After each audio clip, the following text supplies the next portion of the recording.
try to pack a lot of work into one night.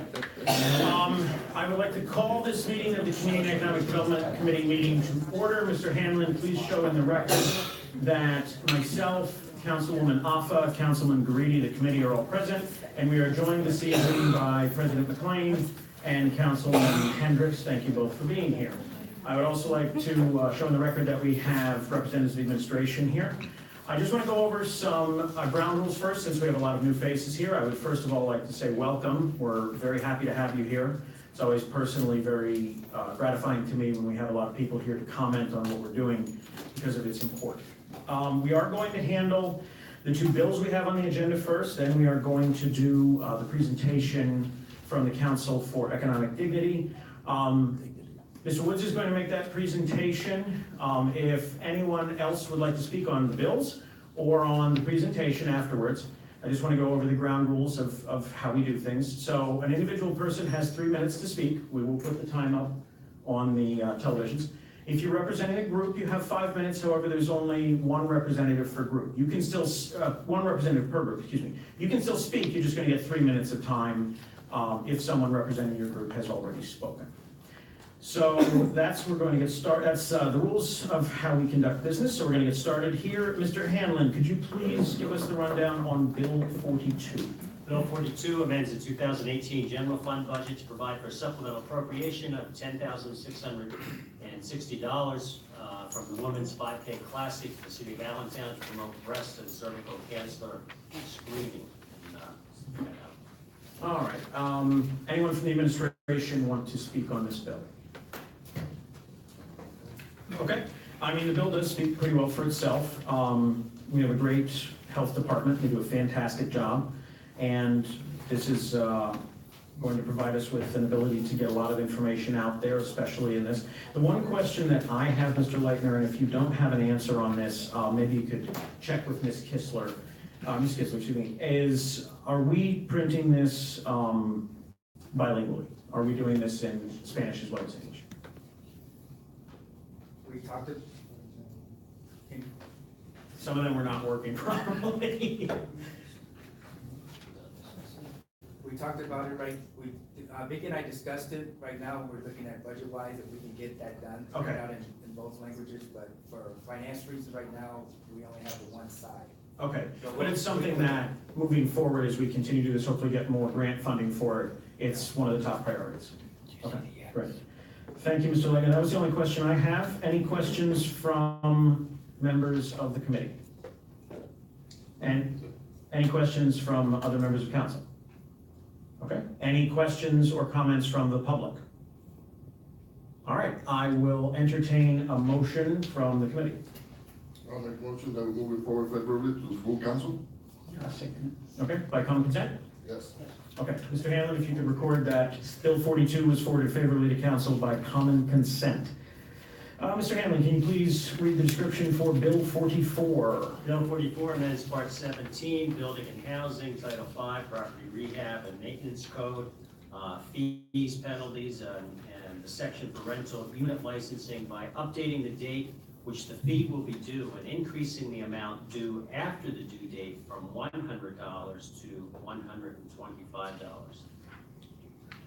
Okay, excellent. Thank you very much, Mr. Hanlon. Mr. Leitner, would you like to give a rundown on this, please? Since the mic's not working, I'll try to talk loud. But I have with me Mr. Bob Sant, who runs the Building Standard and Safety Rental Department. And at this time, he will go ahead and discuss why we're doing what we're doing. Great. Mr. Sant, welcome to the meeting. Thank you. Thanks for having me. We need to move back the billing process to the beginning of the year. It just makes a lot of sense to have the bills go out before the year starts. We had sent them out in April, halfway through the year. By the time we got our full collection in, it's towards the end of the year.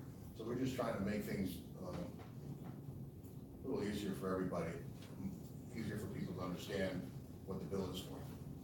And the increase of the bill from 125 from 100 to 125, just trying to get people to pay quicker.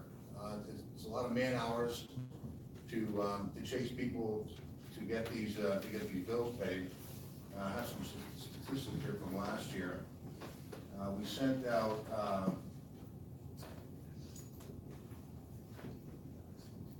we sent out 11,000 bills at the beginning of the year, 2018. Our next billing, our late billing was just about 2,300 bills were late. And now we're sending out a billing this week of 2,200 bills. So that's, every time we send out a bill, it's another set of man hours. With the print the bills up, we have to send the bills out.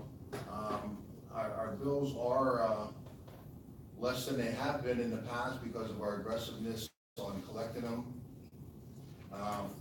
We took a lot of people to court this year, and that seemed to help. I think this will get us over the top of the hill. By increasing this, it'll cut down on the man hours. It's a lot of man hours when we go to court. That's what we're looking at. Great, thank you very much, Mr. Tan. I'll save my questions for last. Any questions from members of the committee? Mike do. Mr. Greedy. Thank you, Mr. Chairman. This licensing fee, a lot of people don't want to pay it because sometimes there's a confusion if it is a fee that they are actually paying to have their property inspected, okay? I know it's a licensing fee, and I think that has to be clarified. The other issue is that how do you come up about 25? Why not $10 extra? Why not a percentage? Why $25 more? Let's up to 125, and I think that's pretty generous. I wish it was more than that to get people to come to the table. It is a lot of work to get this taken care of if they don't pay their bill. Well, the reason why I asked Mr. Sandy is because tax bills are like that. Most of the bills that we pay, there is a percentage increase as opposed to a flat fee. Or I don't know. That's why I'm asking why you came up with 25 as opposed to, let's say, 2%, 3%, 5%. Which is what normally some people do. And I know if you don't pay certain taxes after several years, it's a lot more. But it just 25. You have to be an explanation why. You know what I mean? Like you just say, oh, let's charge you 25. Well, you could have said, let's charge you $100 more. Okay, so the reason why we came up with $25, again, when you look at the man hours that are involved, not only when we do a late billing, the late billing, we have to go in through Eden, pull the bill itself. So it takes one individual, and if we take their hours, the amount of time it takes for Judy to go through each one of those bills. We're talking, again, the bills that are delinquent, so 2,300 bills. She has to go through each individual bill into the system. On top of that, then it has to go through our IT department. That's another person that has to look at it. Then from there, it goes to our printing department, which is Zach, who has to print those out. So in essence, when we calculate and take each one of those individuals, the number of hours, the hourly rate, it actually comes up to more. It comes up to almost about $75 additional. But again, without. But you're doing that number of bills. You're not doing, let's say, for example, I'm late for my $75 bill, okay? Mm-hmm. And you're saying it's gonna take you $50 to just do my bill. It's gonna take you $50, 2 hours, 3 hours just to send me another notice. When you look at all the bills, again, we're just using the 2,300 right now, but every year can be different. But when you take the number of hours per individual that's involved with that, plus everything else that's involved with that, so postage, mailing, all of that, and then when you take the combination of all the 2,000, whatever it is, that's what it equates out to, about, for the overall, about another Hey, 75. remember, you're already charging 25 for being late. Right.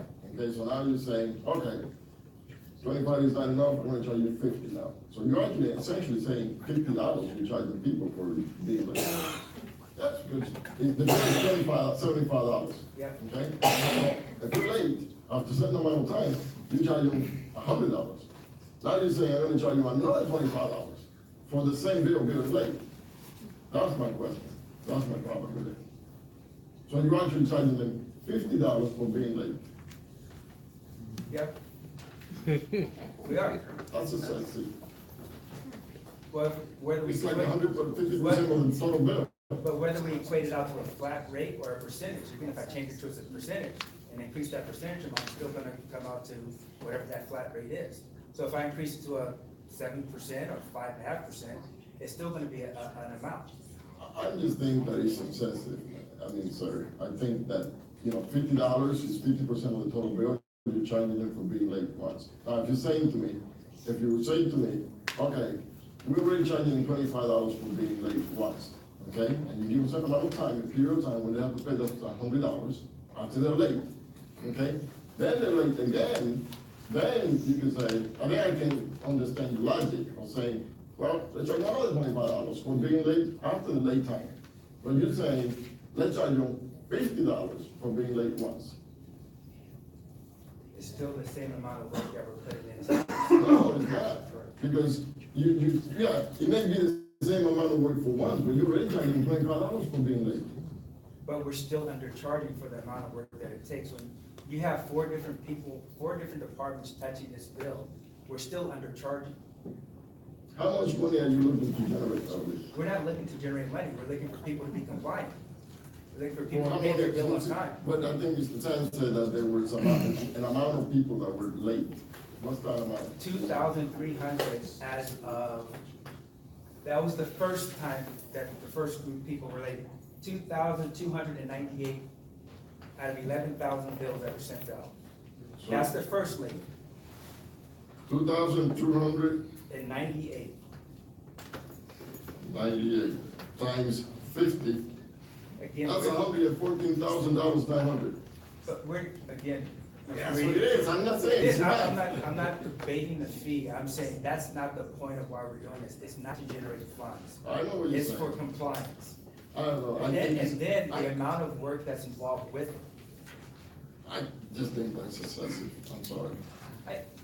Mr. Verity, after we're done doing all the billing, then our inspector gets what's left. There's a few hundred properties that are left.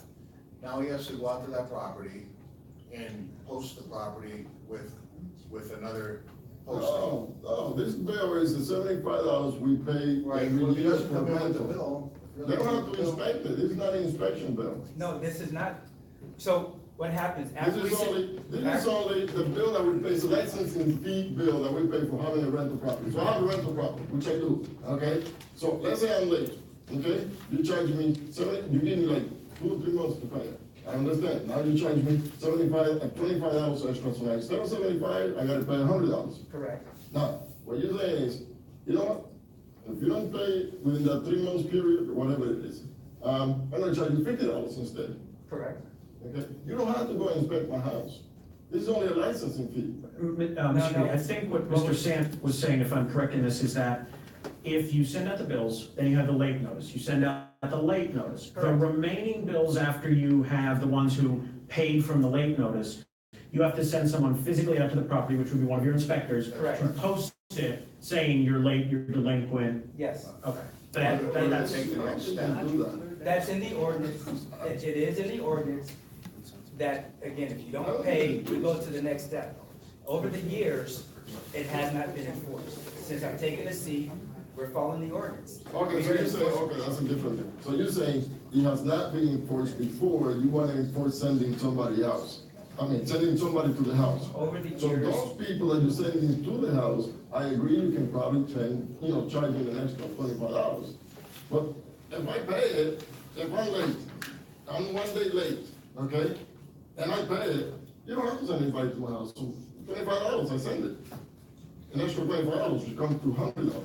Now, if I don't pay it with a certain amount of time after that, or you send me a second bill, and I still don't pay it, then I can say, yeah, you're sending somebody else, and now I gotta pay the extra 25, so it's 50.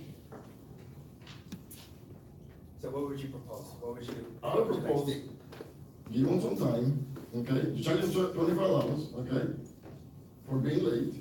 If they pay it, then you don't have to send anybody. Because most people will probably pay after you send them a letter, okay? Now, if they don't pay after that, then you charge them the $100. So, I mean, the extra $50, $25. so over the last year, so from 2014, 2015 on, when we weren't enforcing that, people still weren't paying their bills. So you're suggesting that We just allow this again, keep the same $25, For the first time. but if they didn't pay If the you say first it was time never- since 2014, what's changing now? Well, this is what I'm saying to you, hold on, let me explain. What I'm saying to you is, okay, I get a bill, okay, $75. I don't pay it on time. You send me a letter, say, hey, you do an extra $25 because you didn't pay, so now I have to pay $100. Now, if I don't pay within that time that you send me, that is due, then I would suggest charging another $25. But if I pay it, don't charge me another $25 because I'm paying it. I just have one quick question on this. And if you don't have these numbers right now, I understand if you can get them to us. Do you have an idea from the 2,300, how many paid right away? And how many had to have a second notice sent out, or you would now be sending out an inspector? And the second part of that is, have you already begun sending out the inspector, Mr. Leitner, or is that something you're prepared to do now that you're getting this program back online the way it should be? Over the last, since I took a seat last year, what Okay. we've done is, once we send out that second notice, Mhm. if we don't get a response within, again, the next 45 days, then at that point, we send an inspector out to tag the house. So you've already begun doing? We've already done that, Okay, we started doing that's that what I last thought. year. All right. But the problem is even when you're late, and I understand what you're saying, Mr. Green, even when you're late, we still have to send a second notice. I don't care if you're a day late, we still have to go through and audit the system. It still takes that individual person to go through and see who's paid and who hasn't paid. It still takes that same person to go with IT so we can scrub the system. Again, this goes back to what I talked to you guys about over last about our technology. When we have to increase our technology, but right now, we have to work with what we have. And what we have is man hours that are involved with going through, looking at the system, scrubbing the system, from IT to the rental department, and then when we have to rebuild, that's more time. And sending an inspector out, that's more time. Every time someone's late, that's the process we have to go through. So again, I think $25 is reasonable. $25 When after you the talk second about the notice, I amount of agree. people that are involved. Yeah, $25 after the second notice, yes, I agree, but not for the first notice, I think that's excessive. And I'm not gonna go for it if you send, I mean, you can do it, but I'm not gonna vote for something that's not excessive. All right, thank you, Mr. Greedy. Ms. Hatton? All right, I thought I understood all this, and after all this dialogue, we're going to go on. I cut you off. This is what I got from the beginning. This is all about manpower. I don't care if it's the first notice, second notice, 50th notice, whatever. Even the first notice is costing us money, manpower, the lettering, the paper, everything that is included, just even with the very first notice. Correct. So you calculated that $25 increase would basically or close to cover the manpower for even the very first notice. So what you're doing is discouraging them from even having one notice because you're covering with this $25 is all the manpower, and the work you need to do is just to send out the note for the first notice, not even the second. Am I correct? Sure. Okay. And like I said, we're not even $25 or $50, based on what you're saying, $50. It's still not, we still are undercharging. We take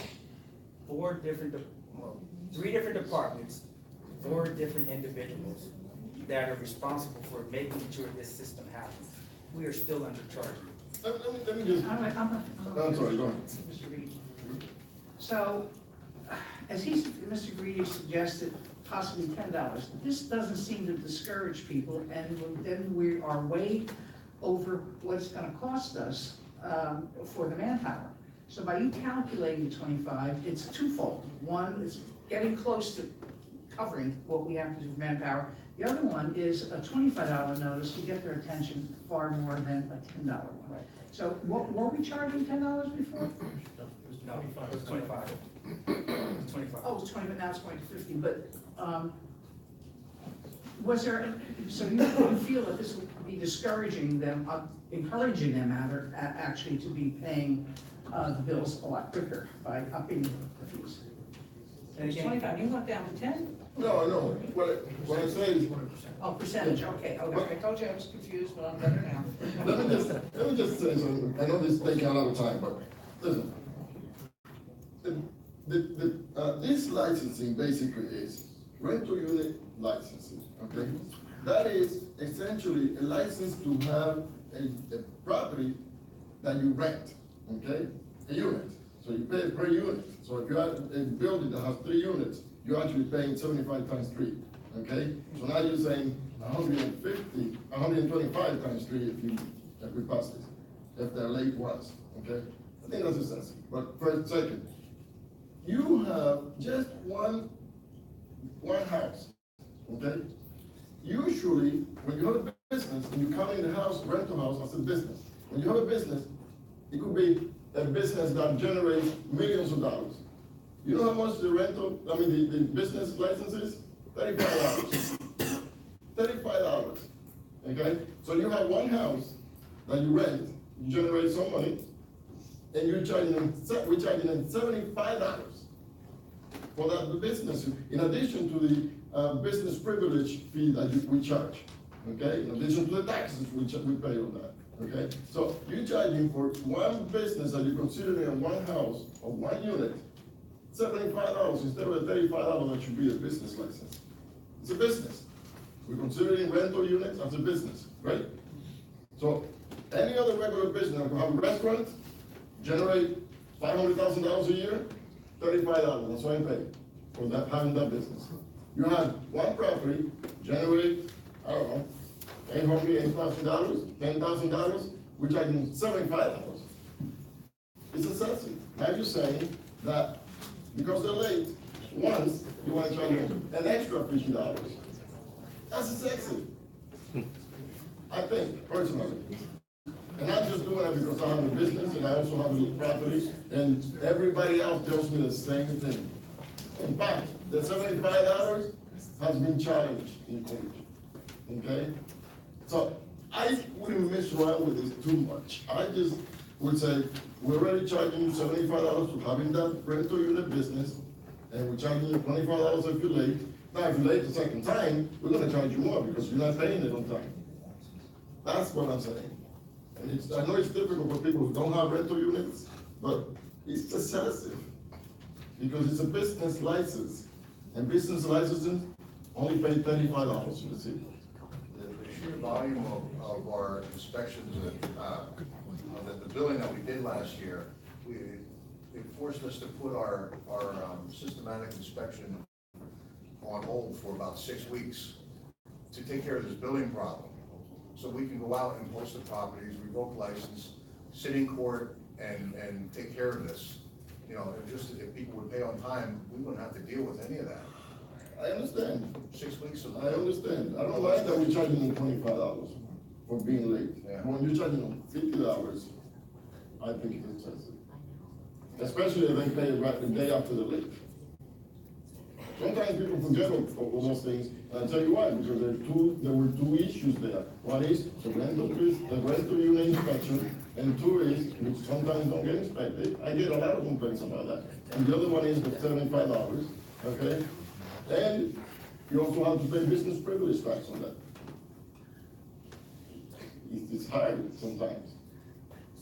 Everything goes up, but you don't have to make it up so high. Thank you, Mr. Reed. Mr. Hendricks, Mr. McLean, do either of you have any questions or comments? I have none. Okay.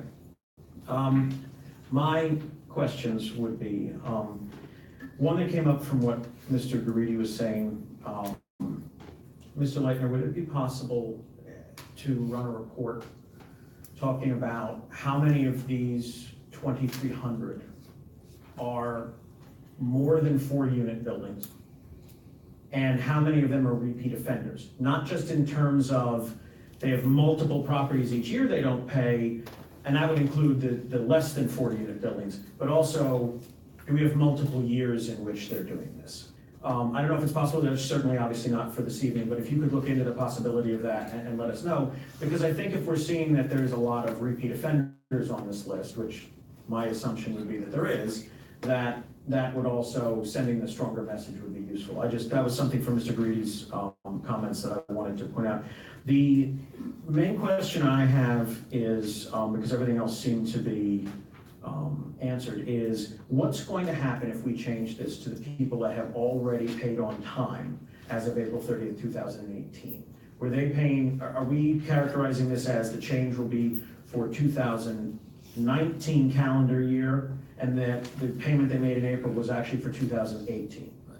The plan is for this to go into effect for 2019, but our new billing will start in October, September, so that way, September, October, November, December, they can pay.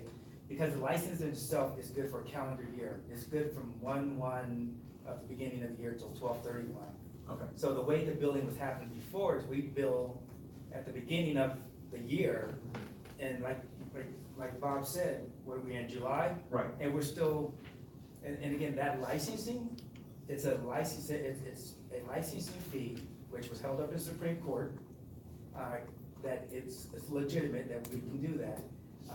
But the fact is that we're in July and we're still going after people, and the year's gonna end by the time we finish, and we're gonna have to go through the same process. So Right. hopefully moving it to September gives people 4 months to pay. So by 12/31, if they're not paid up to date, then we start our process. So what was paid this year was for this year? Yes. Correct, okay. So and we're also making it a little easier for people in terms of understanding when the bill is supposed to be Exactly. paid. So, all right, if you could look into that, I would appreciate it. That was my only thing. I certainly would say, I mean, I understand your comments, Mr. Greed, but I also think that we have a problem with absentee landlords and a problem with people who don't care about their properties and don't care about the bills on their properties, and I think we need to send a message that we are not gonna tolerate that anymore. So I'm personally supportive of this. And just so that everyone in the audience is aware, this is a program that is the landowner has to pay this fee. So this is not that the tenant has to pay this fee, so that everyone understands. I'm gonna open this up to members of the public that have comments. If you could please state your name and address for the record, and can we give 5 minutes to Mr. Traeger, since he's gonna be representing the tenant association. Ken Traeger, 214 North St. Cloud, I do represent the Downtown Tennis Association. Real quick, in terms of the licensing fee for the whole year, so it was always, the license always went from the beginning of the year to the end of the year, right? Yes, yeah, Yeah, so so it's, nobody's getting just 4 months or getting the next. no, it was, yeah, so this would be for the Um, next calendar year, Mr. Traeger. And also, we're talking, I guess the new apartments aren't gonna really impact this, but no, yeah, as Mrs. Hans said, about trying to inspect the sheer number of apartments we have, since this city is at like 58% rental. But yet, we just keep pummeling more and more apartments on the staff, but more and more. They haven't gotten the ones before forever, and we just keep putting up hundreds and hundreds and hundreds of more apartments. I can see this is getting to be a bigger and bigger problem at some point.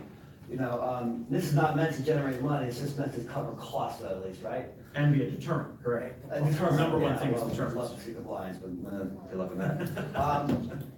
The only other question I had on that was, just, I understand where the boy is coming from also, for some apartment owners, it could be, they screw up and all of a sudden, is an apartment building, 2 apartments, getting 1 bill, and an apartment building with 18 apartments, are they getting 1 bill? Or are we, Per unit. a bill per unit? Per unit. So there's a separate bill per unit? No, I mean, can we save money then, putting it all in 1 bill? I mean, if it's from the first of the year to the end of the year, 18 units is due at the same time as 1 unit, or 2 units. So why are we sending 18 bills out to 1 building? That's what I'm asking. I know I you. think if you it's the understand same what I'm saying. address, so with 10 units, they'd only get 1 bill. Okay, all right. I want to make sure of that, But yeah. they multiply times the I number of understand, well, apartments. that I You're understand. talking about these specific bills in terms of paper and Yeah, I was envelopes that are just sent trying out. to check out, but I know somebody made a comment earlier and thought that there was like 100 bills to that's like 1 single building. But, all right, thanks. Thank you, Mr. Traeger. Anyone else from the public? Please have your name and address, Mr. Hunsaker. Lennon Sicker, South Allentown. I just had a question, and he sort of asked that question. 11,000 bills. so you have between there and the number of units is what, 26,000? So that number, the difference of that number is what the big unit number is, the big apartments that we have, almost what, 12, 13, 15,000 units that are in, units that are, buildings that are over 150. Yeah. Is that what, that's where that number is? So, I'll let you finish first. So you send out 11,000 bills, I think he said, roughly. But actually, the amount of money that comes in, there's 20, is it, how many units do we have? 26,000 somewhere in there? It fluctuates Times between, $75. So it we're over, fluctuates between 25 so we're to over 26. maybe what, 1.8 million or something like that, or 2 million. This outfit takes, you guys taking over 2 million, and it goes into the sausage fund. No, No? it stays in the rental. It actually, Mr. Hunziker, it has to stay in the it has to stay in the rental fund. I guess what I was thinking with, maybe to make somebody pay, if we pay, the landlords would pay early by 30 days, maybe we would get a credit. Maybe they would say, hey, I'll get a little discount. Since it's not a money-making operation. So maybe we could get a discount by 5% or something, or 2% like we do on our taxes, if you pay ahead. I mean, it's not for money, you just, somebody told us that.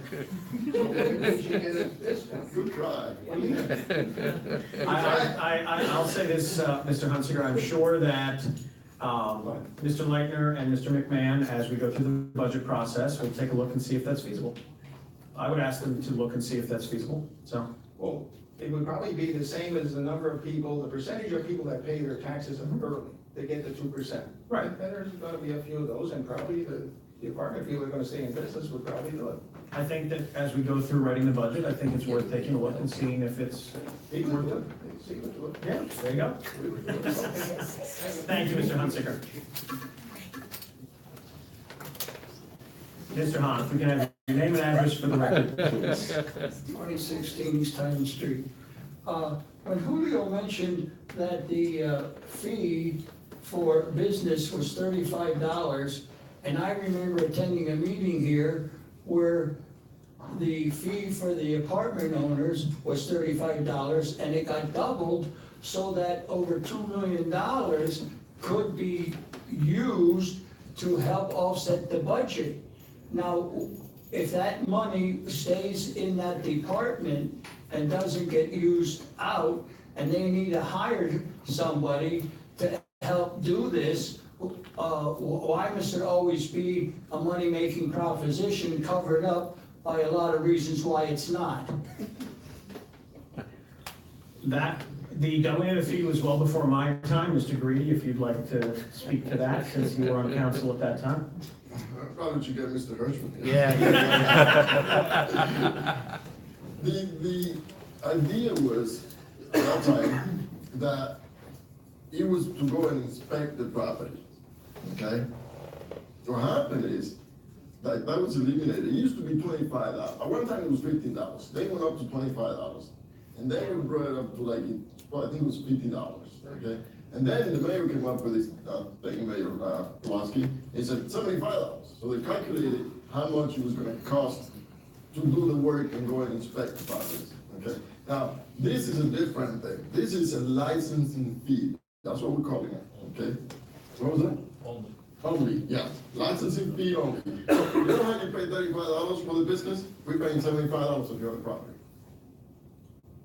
No, I'm understanding, but. So, that's what happened. At the one meeting where I call it the Carmen rule, where he was telling that the number of people and the number of inspections and the revenue generated, it almost reminds that it's the same thing to get revenue to be put someplace else. That's why I bring it up as a reminder that it's, if it walks like a duck, you know that story, and it quacks like a duck, this sounds a little strange that it's not just for revenue. No, I mean, I understand what they're saying. There are some people who are late all the time, super late, and there are people who have a lot of time. Those people who, after the due date, are late twice, you know, I would suggest, send a letter, okay, and say you got 30 days to pay, okay? Charge them the 25, if it's a second late, okay? Charge them the $25 for the first time, okay? They're late,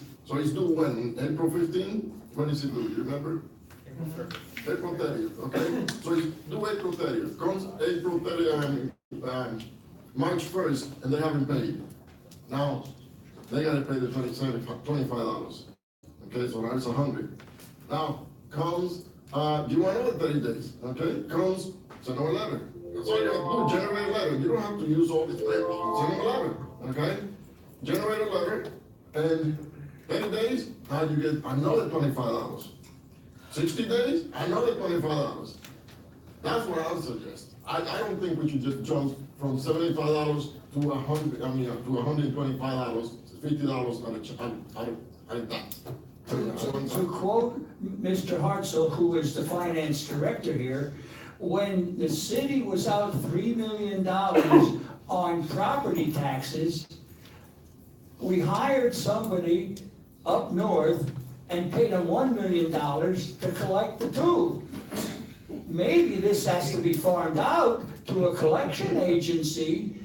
That seems to be one of the policies that conspires when the city was losing $3 million just on that housing deal.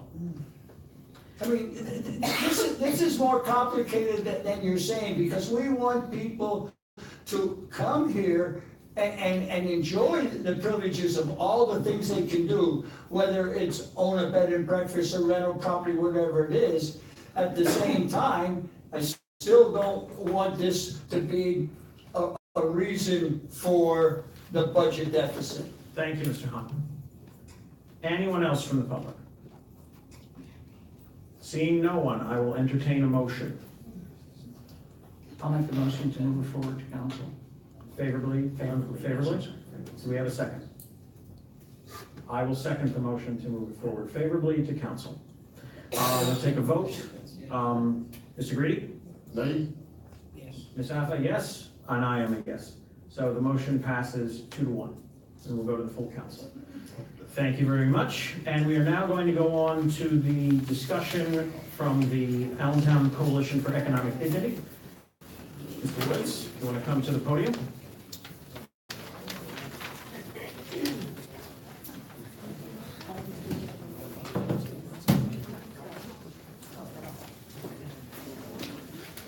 Thank you very much.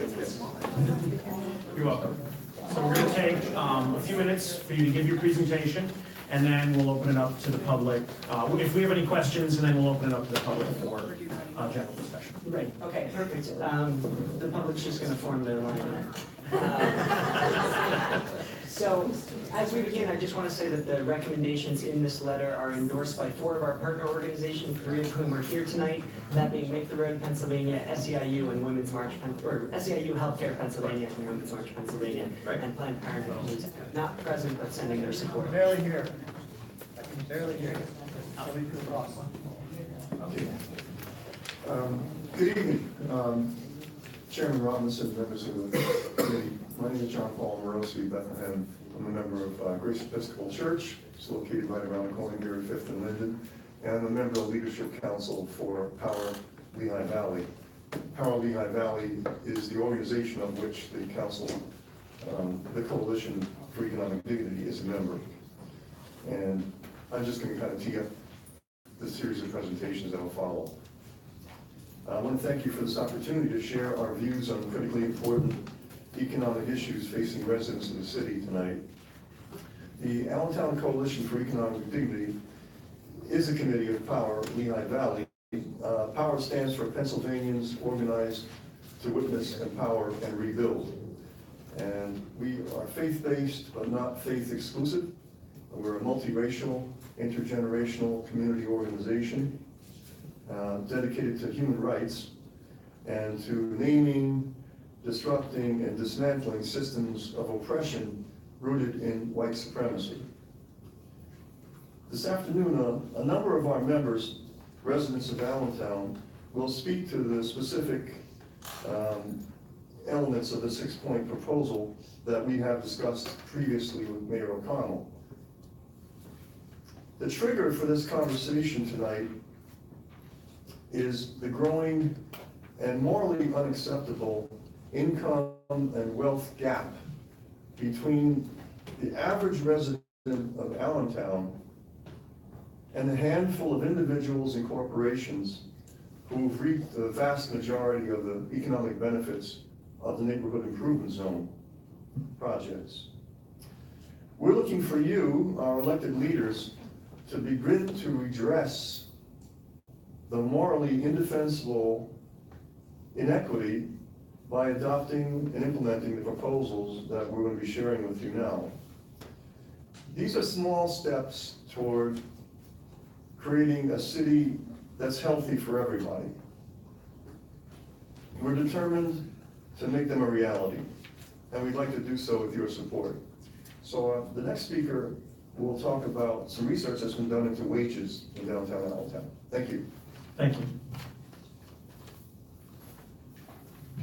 Hello, good evening. My name is Bruce Redberg. I live on 733 West Turner Street in Allentown, Pennsylvania. I'm a documentary filmmaker, and since September of 2016, a team and I have been working on research that's going on in development in Allentown. And we started out by doing a lot of interviews, both formal and informal, in front of the camera and off camera, about wage disparities, about development in Allentown, and also about the ways in which development in Allentown has made people feel at home or has not made people feel at home. And as of right now, we're transitioning to a participatory documentary that's focused on getting camera in hands of community members to tell these stories and to provide this evidence. So right now,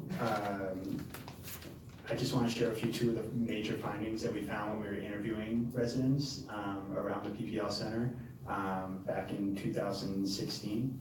And the two major findings that we found were that the jobs that people were getting that inflated a lot of the numbers and the data in which we were receiving had a lot of inconsistent hours and poor working conditions. And this was, in the dozens of interviews that we held, this was something that we found over and over again. And the second finding was that there was a strong desire for the PPL Center to be in the community, but for it to be working and to be for everyone that was there already before the PPL Center was up. And I want to say as well, just in closing these remarks, that there was a lot of troubling language that started the development in Allentown that we heard on camera about how the city was dead. And I think that allowed and excused a lot of the development that happened in a lot of the ways in which it wasn't as careful as it should have been.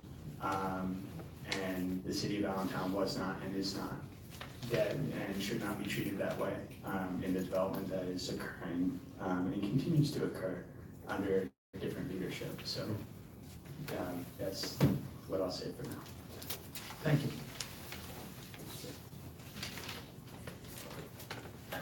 Hello. My name is Rachel Coe, and I live on Shoe Street up at the 17th Street Hospital.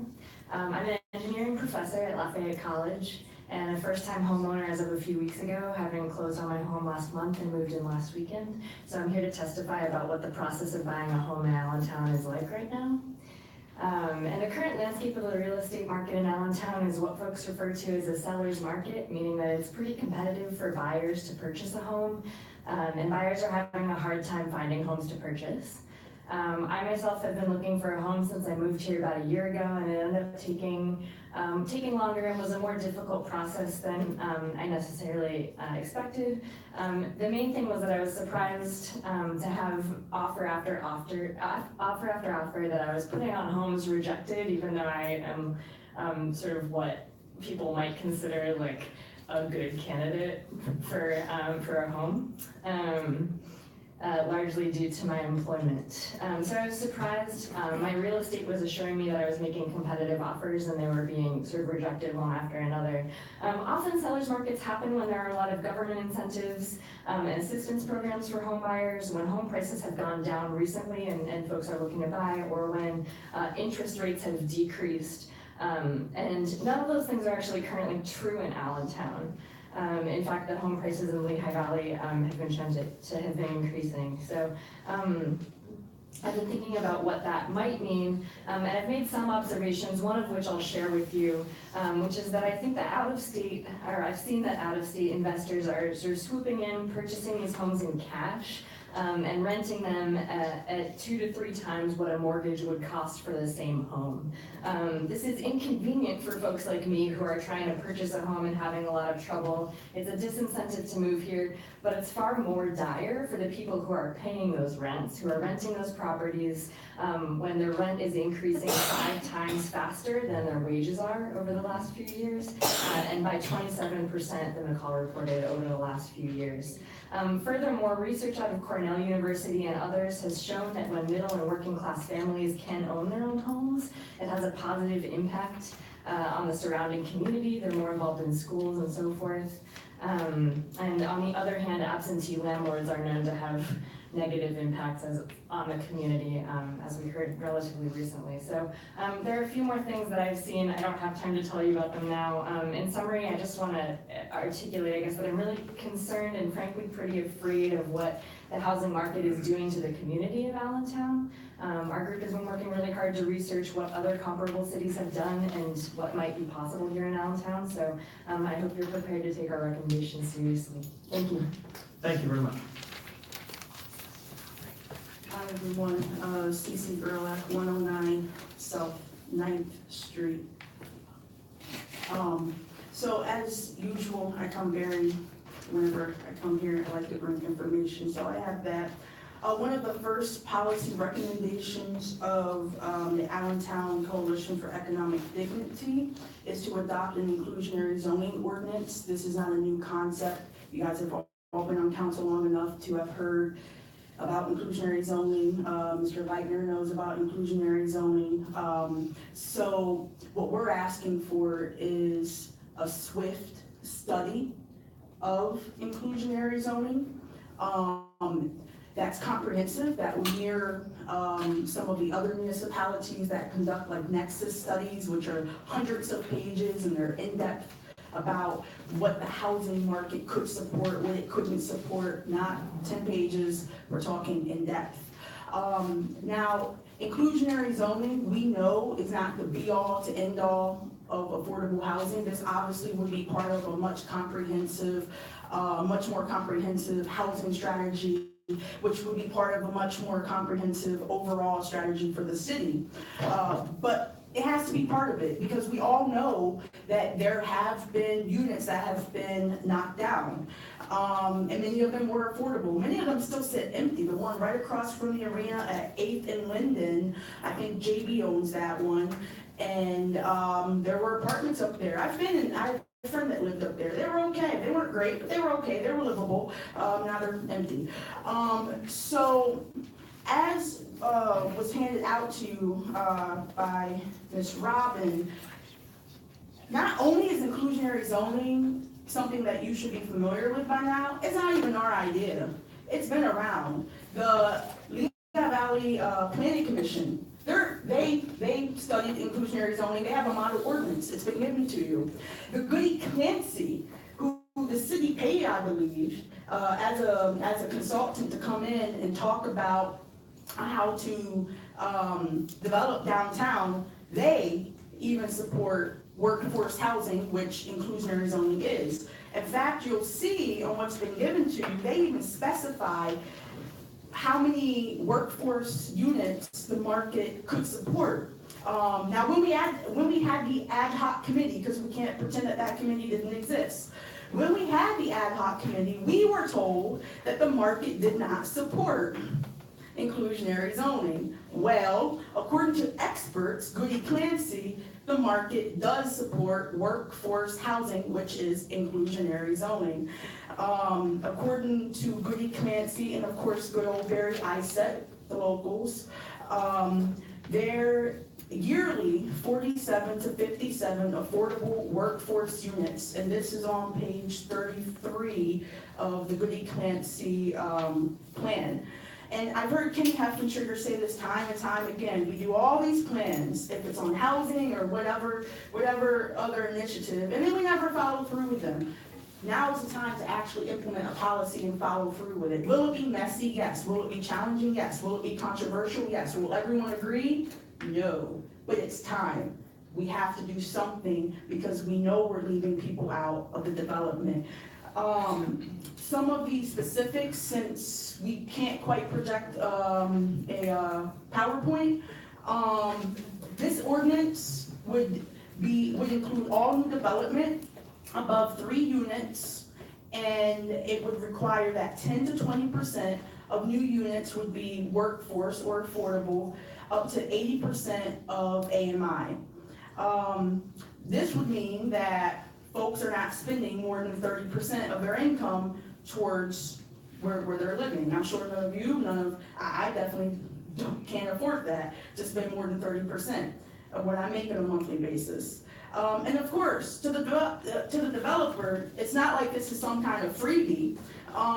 They get stuff. They get density bonuses. Now, we know downtown that wouldn't necessarily work, but down at the waterfront that would. There are height restrictions down there. There's parking and storage waivers. There's expedited review process. There's fee reductions. And then there's other things that can be negotiated with. We really only have let's be honest, we really only have 2 main developers. We can talk to them. We can figure out what would be the best incentive for you if we were to implement this policy so that it could work for them and work for us. And then through deed restrictions or approval agreements, we would maintain the levels of affordability so that, you couldn't just flip it and then all of a sudden make it above market rate. So that's the first policy proposal that the Coalition for Economic Dignity has, and you'll hear some more. Thank you for your time. Thank you, Cece. I just have a quick question for you. Just no clapping, no outbursts, no signs, no anything. So please refrain from doing that. Believe me, there's a lot of us who agree with these proposals as well, but this is a public meeting and we have to conduct it in an appropriate way. So I just ask you to please follow that rule. Cece, I just want to ask you one quick question. When you talk about the building at 8th and Linden, are you referring to the one that used to have the H&R Block office in it? Yes. Okay, I thought that's what you meant. I just wanted to double check. Yeah. Thank you. Yeah. Thanks. Can you please state your name and address for the record, please? Yes, it's Barbara PC, 217 Ott Street. I'm Bloomberg property. Excellent. So I am excited to, first of all, to be here and to witness our public. I'm amazed at those gentlemen that came up earlier. I'm like, oh my God, they are so informed. They really care about this city. I'm sure other people are like, oh my God, they're here again. But for us, it was quite energetic. And the reason why this inclusionary housing and zoning is really important is because those individuals obviously love Allentown. And they are trying to hold all of us to be accountable to understand how the city operates and our financial well-being. We want to make sure that for any properties that are sold by the city or ASD are also a part of this inclusionary zoning proposal. So that when things are sold, that we also consider how they will be benefiting the community as a whole. In that way, we're looking for 20% of the units to be affordable by at least 80%. We're also looking for 10% of the units to be affordable, approximately about 60%. This standard should be in place before a potential sale of McKinley and Cleveland elementary schools, which we know that are up for sale. I'm not going to share really briefly because I think Cece already gave a really amazing sort of synopsis of what the inclusionary zoning possibly can bring to the community. But one of the things I want us to think about is the very basic human needs of all individuals. That is food, water, to be able to sleep, shelter. Is absolutely essential for our community to thrive.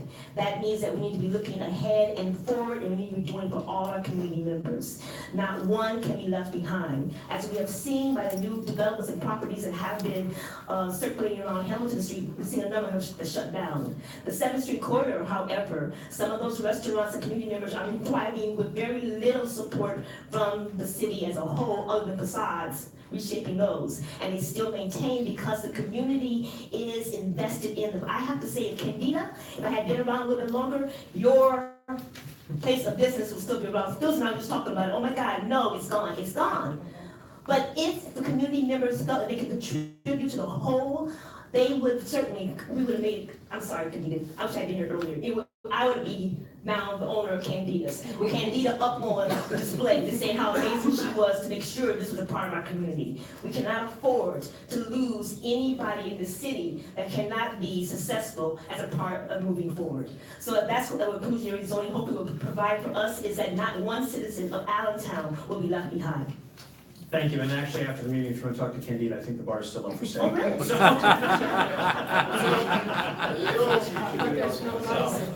Thank you very much. Can I have your name and address for the record, please? I appreciate the comments, so thank you very much. I'm from Fort Worth. I'm an attorney in Allentown. I've been an attorney for the last 33 years. And I have some remarks to make briefly about our request for impact statement ordinance. Before that, though, I want to say that I've been here for 33 years. I do mostly criminal defense, which means that I represent mostly the bottom third of the economic population. I've seen the buildings go up. I've been watching them day by day. I see all the work. I don't see my clients getting those jobs. I don't see my clients being able to afford homes, even to afford apartments, to get jobs, $15 an hour. It's an absolute disgrace that as these buildings go up, with certain handful of people reaping the benefits, and we're not talking thousands, we're talking millions, that we can't assure people of getting a $15 an hour wage in this city. Can't do it in the country, but we should be able to do it in this city. So I'm going a little off of what I'm supposed to be talking about, but I just wanted to, say that because the people that I'm working with are the real deal. They don't get a nickel for what they're doing. They do this volunteer, but their hearts are in it. They love the city. They love justice and fairness.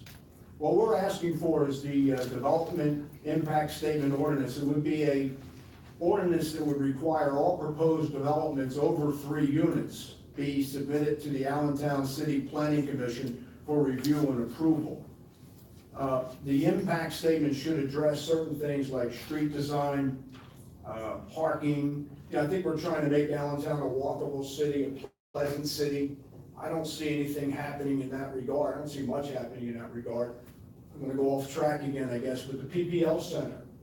When I drive through town and there's an event going on, and I've attended events myself with my wife, and we've enjoyed it, the town seems to be alive. Seems to be wonderful, but it seems like it's hardly ever in use. So I don't know what that's all about, but it's something that needs to be looked into. But that's the kind of thing we're talking about, too, when we get into new developments. Are the developers actually contributing back to the city? Are they doing anything to enliven the city, to make the city a fresh, wonderful place to visit and live in? Or are they just grabbing the money and running? To me, and I'm a keen observer of what I've been seeing, it looks like they're grabbing the money and running. And the one thing in getting involved with this group, because I'm now semi-retired, I've had more time to do it. I've been reading a lot, I've been seeing the young people, and much of this group is comprised of young people, and the younger part too, that they have ideas. They have a sense that, they can make a living, they can make a good living, but it doesn't mean they've got to crush people in their path.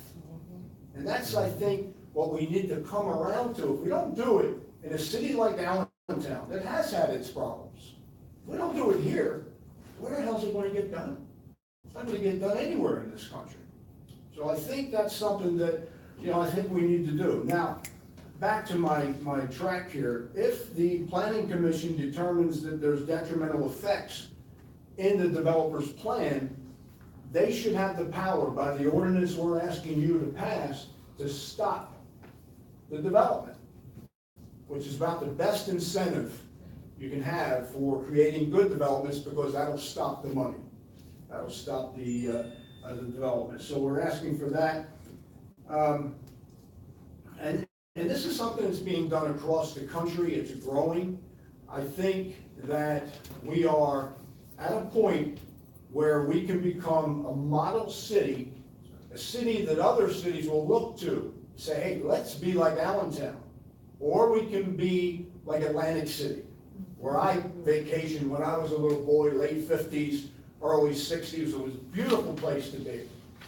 And then the money people came in, including our president, came in and sucked the marrow out of it, took everything from it. And what is it now? You have these cathedrals of greed, casinos, but walk a block from them, and you'll find abject poverty that rivals third world nations. So it's time to step up. It's time to look after all the people. And I'm asking you to do that. We're asking you to do that. Thank you. Thank you very much. Give your name and address for the record, please. Good evening, I'm Phyllis Alexander. 127 South 13th Street, Allentown. So we thank you for this opportunity to engage and have a conversation with you and to present. We are here to co-create with you a city without limits for everyone. And to that end, of the 6 recommendations, I am speaking on the 4th one, which focuses on our humanity. We are asking that the city hire a full-time city employee as the Human Relations and Equal Opportunity Director. So let me just ask you a question. On a scale from 1 to 10, this is a real question. So on a scale from 1 to 10, with 10 being great, would you say, where would you say the country is with respect to welcoming, being a radically welcoming country, being intentional about creating a sense of belonging in the climate? Are we a 10 in terms of being radically welcoming, or are we closer to a 1 where there's divisiveness and fear? Where would you say we are in the country? Well, I can say for myself, Ms. Alexander, that I think we can all say it's unfortunately changed a lot in the last few years. I think that when you look at it as a nation, I would say it's rather low. We have good pockets, and I would say that a lot of the community in Allentown would be very high in that. But I think there is a lot of work that we need to do, which is why I'm happy that all of you are here tonight and happy we're having this conversation. So I think that Allentown has a lot of pockets of really welcoming, really good people. And I think we sometimes forget that far too often. And I think we need to do a better job servicing them and a better job making sure that everyone is able to enjoy what we're trying to do. I agree with you, if I may. Of course. I think we're working with the, I think the country, so, however, I'll give it probably -1. In regards to nations, third world nations, he was alluded before, and people from Africa, people from Latin American countries. Or if you're from Finland, perhaps, you may get 100. The Netherlands, right. The Netherlands, you may get 100. Or Russia, perhaps. Right. So I hear you. Leave the national politics. I also agree. I think the nation won, and we must remember how many refugees we allowed in here, the Syrians, all the, anyone that comes into Allentown is welcoming, and I think I would give Allentown an 8, possibly, but, and like Mr. Robinson said, there's always work to be done, but I'm proud of Allentown, I'm proud of the people in Allentown, and our diversity. We have a very diverse city, and so that's why I'll give it an 8. Okay. Nation 1. All right. Well, so I think we're in agreement with respect to the country. We have some disagreement with respect to the city. I'm proud to be in Allentown. This has been a great place to raise my daughters.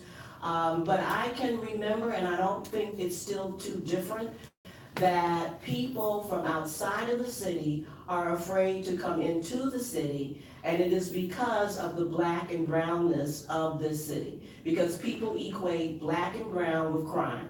And so there's a lot of concern that I don't think I'm by myself in knowing that there is a perception of that this is the Wild Wild West in Allentown, that there is high crime, and that is connected to the black and brownness of the city. So, we have a little disagreement, but the point is we can do better, right? Wherever we are. If it's 8, it could be a 10. If it's a 4, it could be a 10.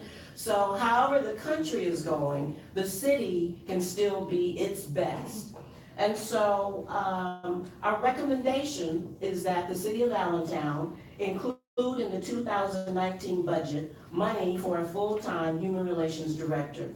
We'd like someone to be hired who has the dual responsibility of leading investigations of discrimination, that which gets in the way of this being a welcoming city, while at the same time leading radical welcoming work.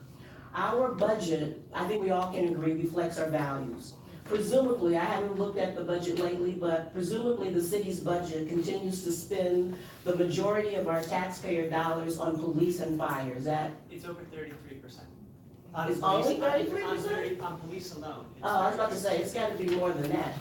So the majority of the budget's going toward police and fire, that's fair, you know. But with respect to the police, we cannot spend our way into safety.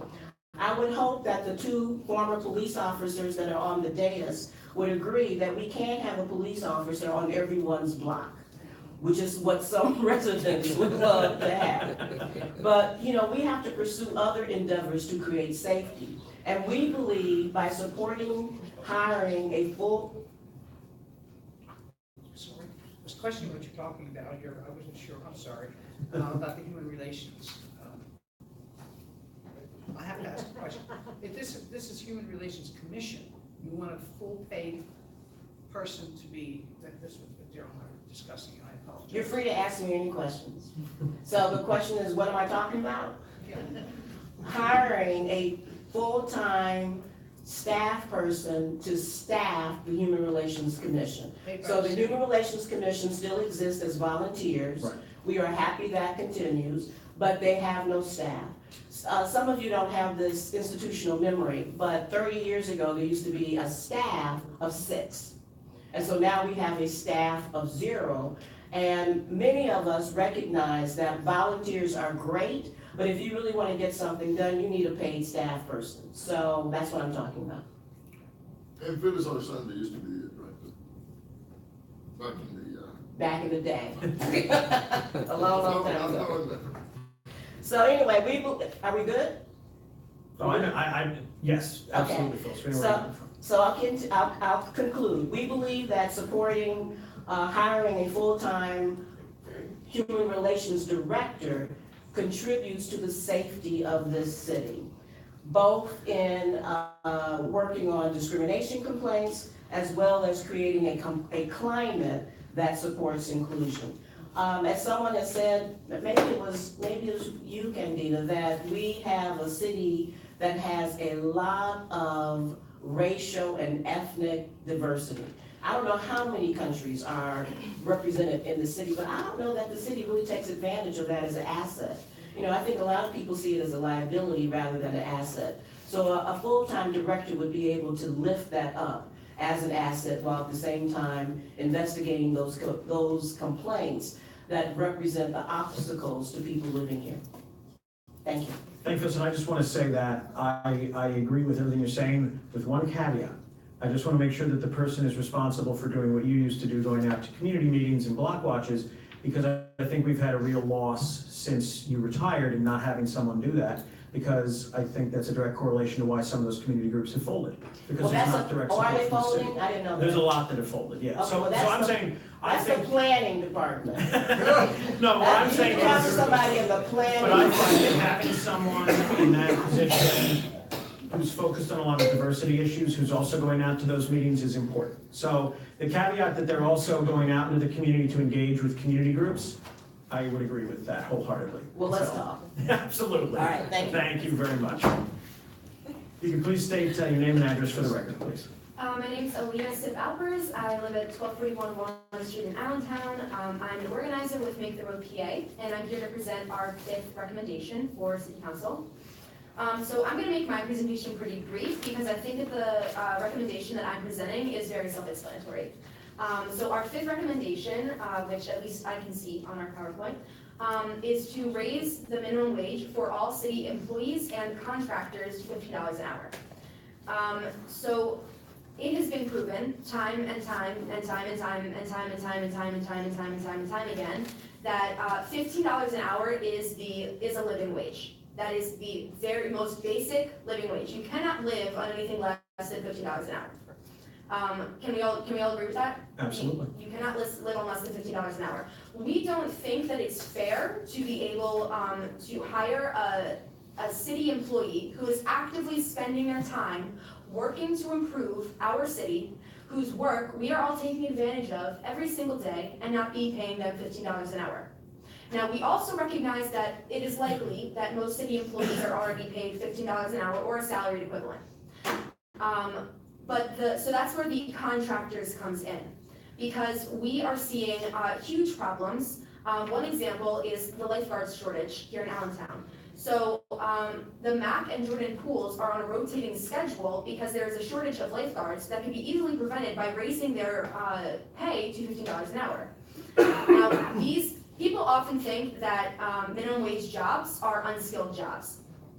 I have tons of friends who are lifeguards. You have to go through a training process. You have to be certified to be a lifeguard. You have to be CPR certified. All of that is conclusive to being a very skilled worker. And skilled workers deserve to be paid living wages. Everyone deserves to be paid living wages.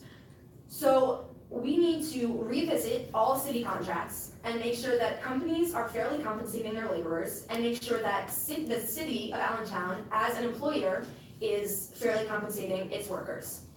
Now, I'm gonna get a little bit sidetracked, but just going back to the is Allentown a welcoming place? Welcoming is not just, are there racist people here? Are there sexist people here? Are there xenophobic people here? That's a part of it. Welcoming is also, is there affordable housing for those people? Are there jobs that are going to be able to pay for those people to stay in this city? Because there's so much more that goes into the idea of being a welcoming place, and having a city where we could say that every single person who works a job is getting paid a livable wage would be a huge step towards us moving up on that 1 to 10 scale and becoming a more inclusive and more welcoming city. It doesn't matter how much we welcome people with black and brown skin, how much we are welcoming to people of different countries, different ethnic origins. If they cannot afford to live in this city, then they are not being welcomed into our city. And I'm gonna leave you with just one challenge. Go through your bills that you're paying and your grocery shopping, and if you hire someone to do your lawn mowing or whatever, and try to budget that into working for $15 an hour. I guarantee that you will come back and realize that not even on $15 an hour can you survive in this city. Thank you. Thank you very much. Can I have your name and address for the record, please? Tanya Morrow, 1600 Lehigh Parkway East, Regency Towers. I'm employed by Service Employees International Union, the Healthcare Pennsylvania Center. I'm fortunate enough to be working there. What I would like to speak with you all about today is just to give a little bit of testimony on how it is to live on a wage of $7.25 an hour or even $9. I basically come from a middle-class background. I've lived in Allentown. I was born and raised here. I've been here my entire life, all of my 38 years. There was a period of time, in high school, minimum wage was $4.10. I'm gonna say that was 24 years ago when I first started working in Allentown. We know that it hasn't been raised very much at all, especially not with the cost of living. There were times in my life earlier, in my late teens and in my early 20s, where I had to struggle. Of course, minimum wage at that time wasn't even at $7.25, but at that time in my life, I had to work multiple jobs to be able to support myself while simultaneously living in Allentown.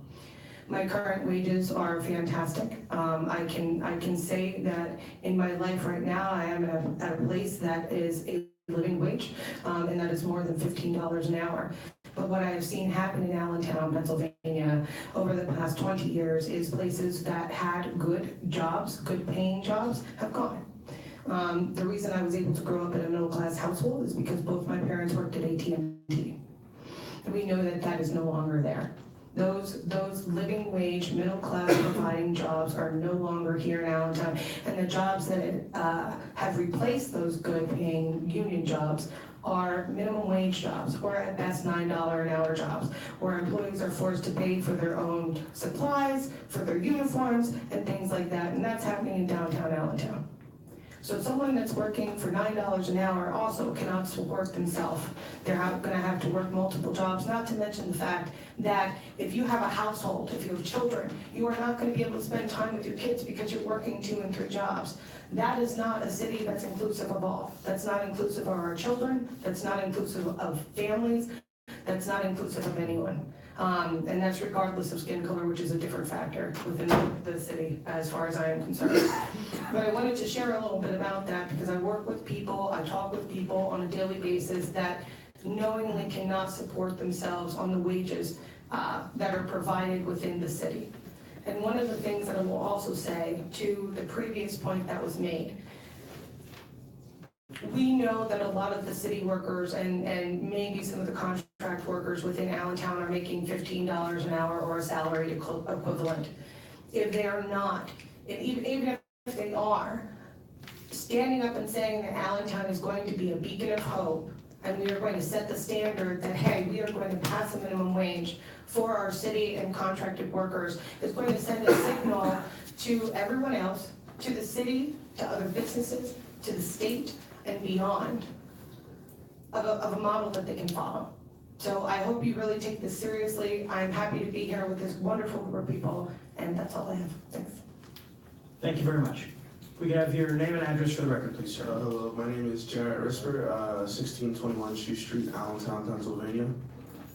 So I'm actually here to give a little bit of my experience working, I guess, at low-wage jobs, specifically as a miner. So I know that we've heard a lot today that Allentown or the state's minimum wage is $7.25, but that's actually not true. Allentown doesn't have a minimum wage.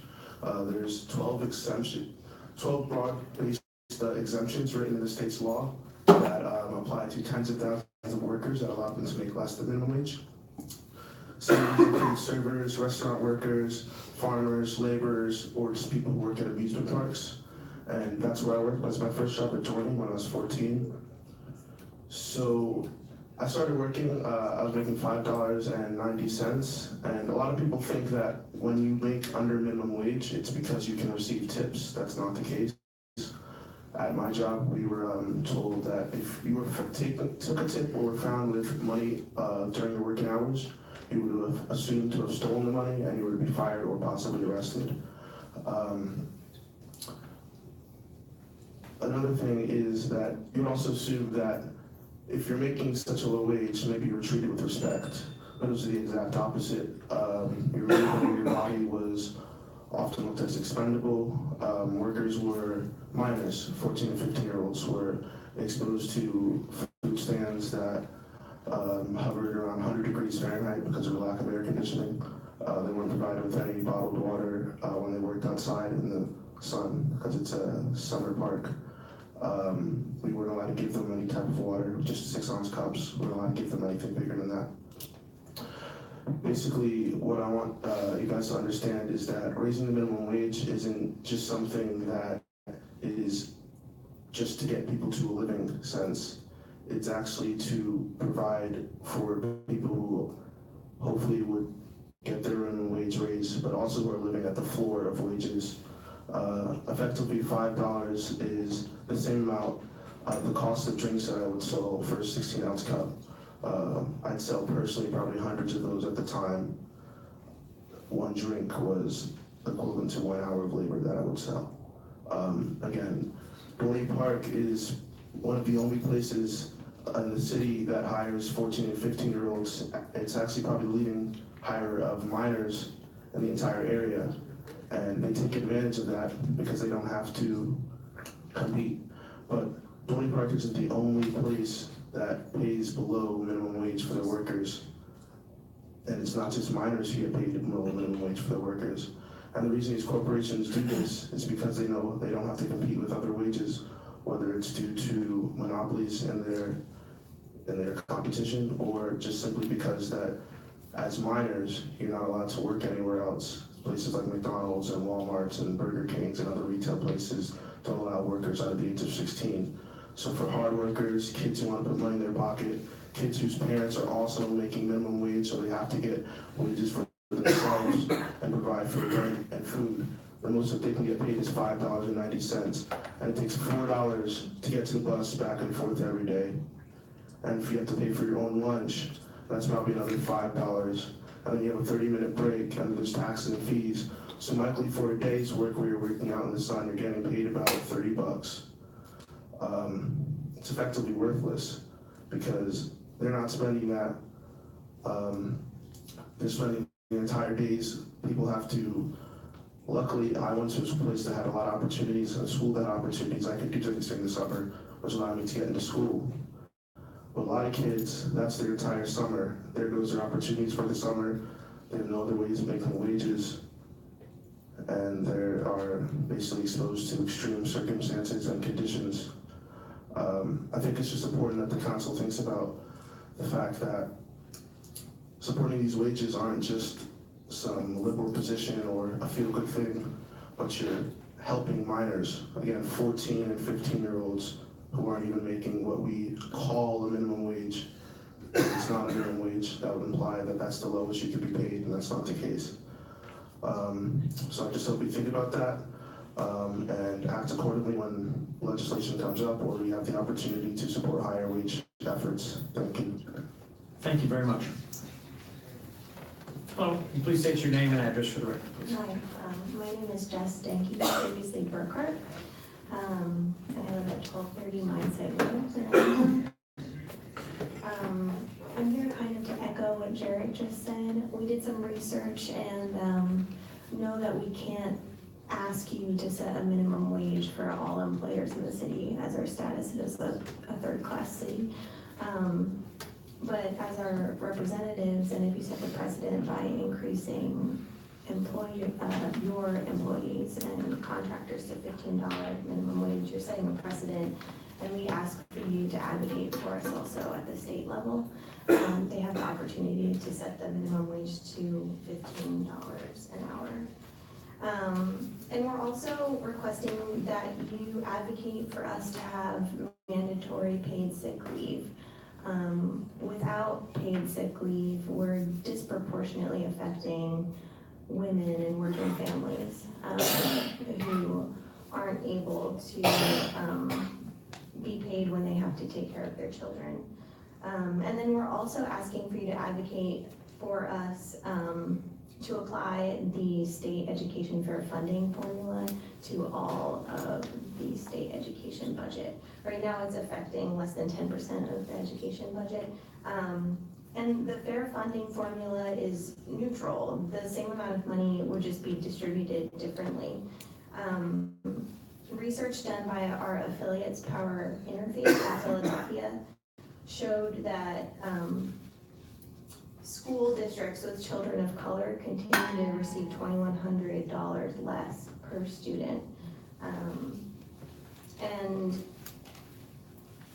We're advocating for this fair funding formula to be applied to all of the funding. The Allentown School District would get close to $72 million more.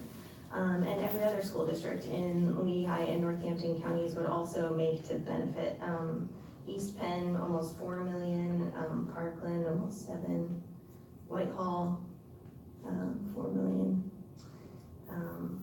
So really, we're just asking that the state's money is spent wisely and goes to people, and that there's not racial systemic oppression being built into the way that our money is spent at a state level. You know, I grew up in Macungie and was privileged enough to come back here to work at Bloomberg College. But I think that the only reason I returned here is because it was home. I'm lucky to have a family who has a really solid home presence in this area. And right now, with the way that our community is structured, the school district, the lack of affordable housing, transience is a huge problem, and people aren't going to feel like this is home, and so they won't return. 7 North St. Elmo Street. Many of you know me.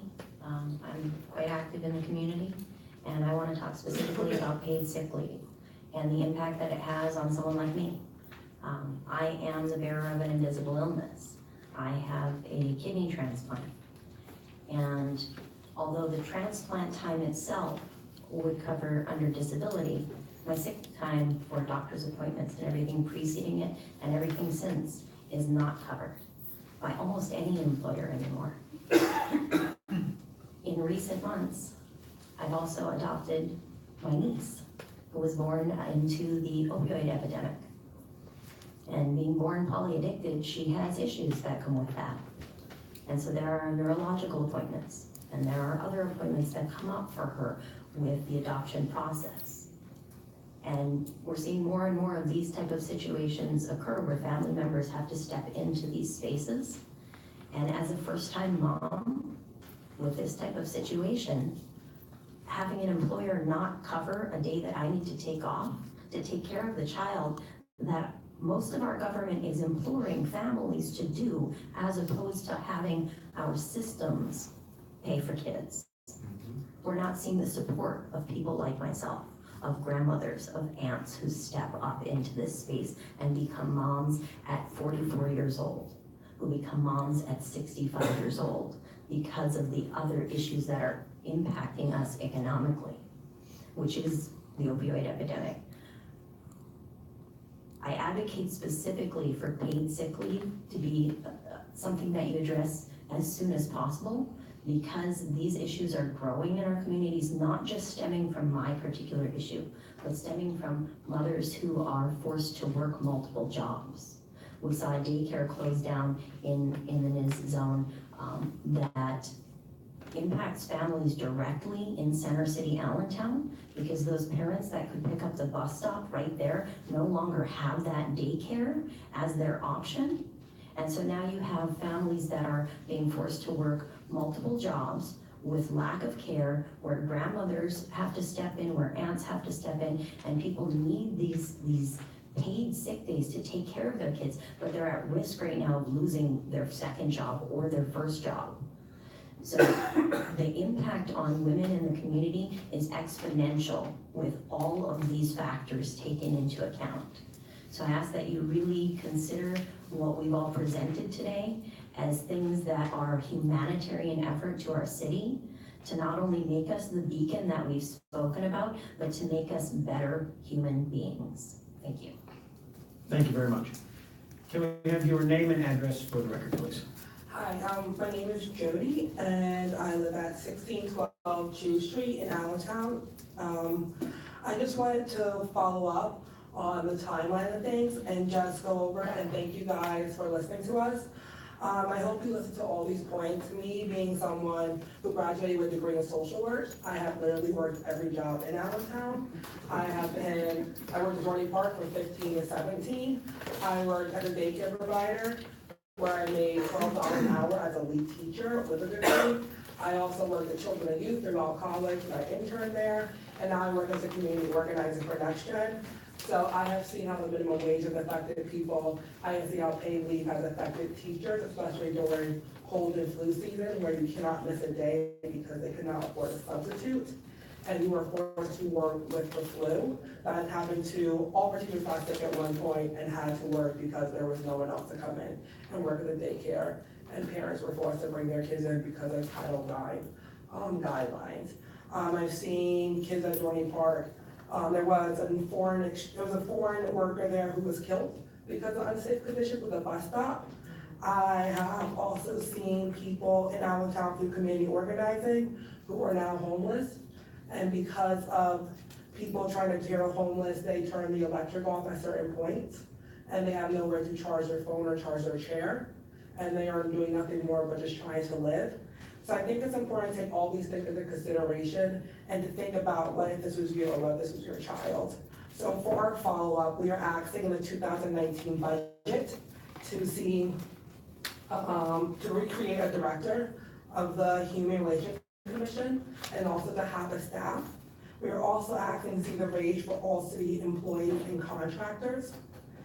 And then by the start of 2019, we recommend three resolutions to the state to pass legislation ensuring all future sales of city and ASD properties, including inclusionary zoning And then by 2019, we are asking you guys to create a citywide inclusionary zoning ordinance and to implement a comprehensive development impact statement.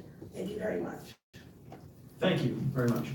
And Chris, you just, I believe you gave your name and address at the beginning. Sure. My name is Chris Woods, and I live at 1035 West Walnut Street in Allentown.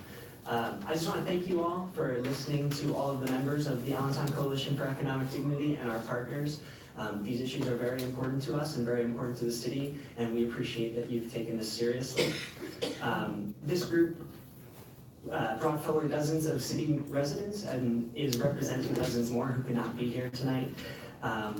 We would like to say that the 6 points that we recommended, the 6 policies, are not comprehensive. They're not going to solve every issue that Allentown has, but we do see them as a step in the right direction. And we see them as not as added expenditures to the city, but rather as an investment. And so something, for example, like raising the city's minimum wage, while that might cost money in the short term, we see that as an investment in the community in the long run, both in putting money into the local economy and into the local neighborhoods, and also as sending that message that Allentown believes that no human should live and should be paid less than $15 an hour for their work. We also debated between actually drafting ordinances, for example, the inclusionary zoning one, and presenting it to you. And we decided not to do that because we realized that our role in this is to come to you and to say that the community wants this, but really that it's your job, and with the administration's help, to actually draft that legislation. But we do want to be involved in that process. We want to know how it's going to make sure that it's sticking to the timelines we just laid out there. And more broadly, to make sure that the community has input in it and that it's done transparently so that there are public meetings that, and that we can see them through to fruition. This city has been marred in the last few years under the old administration as being one in which a lot of meetings happen behind closed doors without public input, without public knowledge. There are rumors on the street that that is still happening, and we, as the Allentown Coalition for Economic Dignity, do not appreciate that. We thank you for listening to the proposals and hope to move forward with you working on this very closely. So we can open it up to the public now, I suppose. Well, thank you, Chris. I just, before we do that, I want to open it up to the dais, but I just want to say, first of all, thank you for wanting to do this presentation. Thank you to all of you for coming here and making the statements that you did. I think that this is something that's very important. You know, this is, for me personally, this is one of the more important meetings that we've had as a committee, certainly. And I think that a lot of what you presented can be very useful. I think, for me personally, I don't want to speak for anyone else, I agree. So first and foremost, I'm going to say for myself, I will happily sponsor all 3 of the resolutions you guys are asking for to call on state action, because I think that that is imperative. And unfortunately, as you know from our conversations, Chris, and as everyone in here knows, we are hamstrung with a lot of things that we can do when it comes to these type of economic issues. But that doesn't mean that we can't loudly advocate our state legislators to do that type of action. And as anyone who knows me knows, I'm not afraid to open my mouth. So that's definitely something that I'm happy to do. I have a couple questions, but I'm going to open it up to the floor first. The very first thing that I want to say in terms of your whole presentation is, just last week, we voted on a contract to work on our comprehensive plan.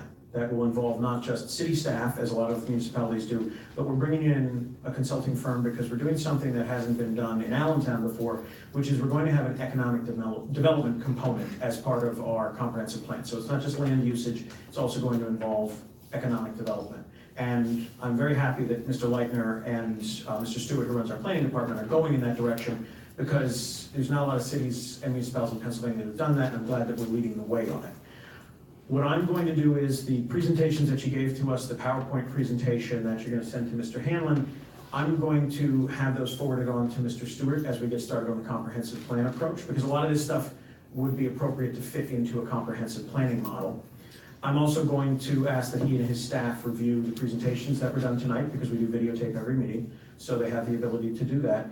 Because I think that everything you guys presented tonight absolutely is imperative to be included in the drafting of our comprehensive plan. However we choose to, the city staff, working with council, chooses to implement some of these policies, what you guys brought to us tonight needs to be part of the conversation and the development of that plan. So I want to thank you very much for that. And I also want to just thank Mr. McMahon and Mr. Leitner for staying for this presentation.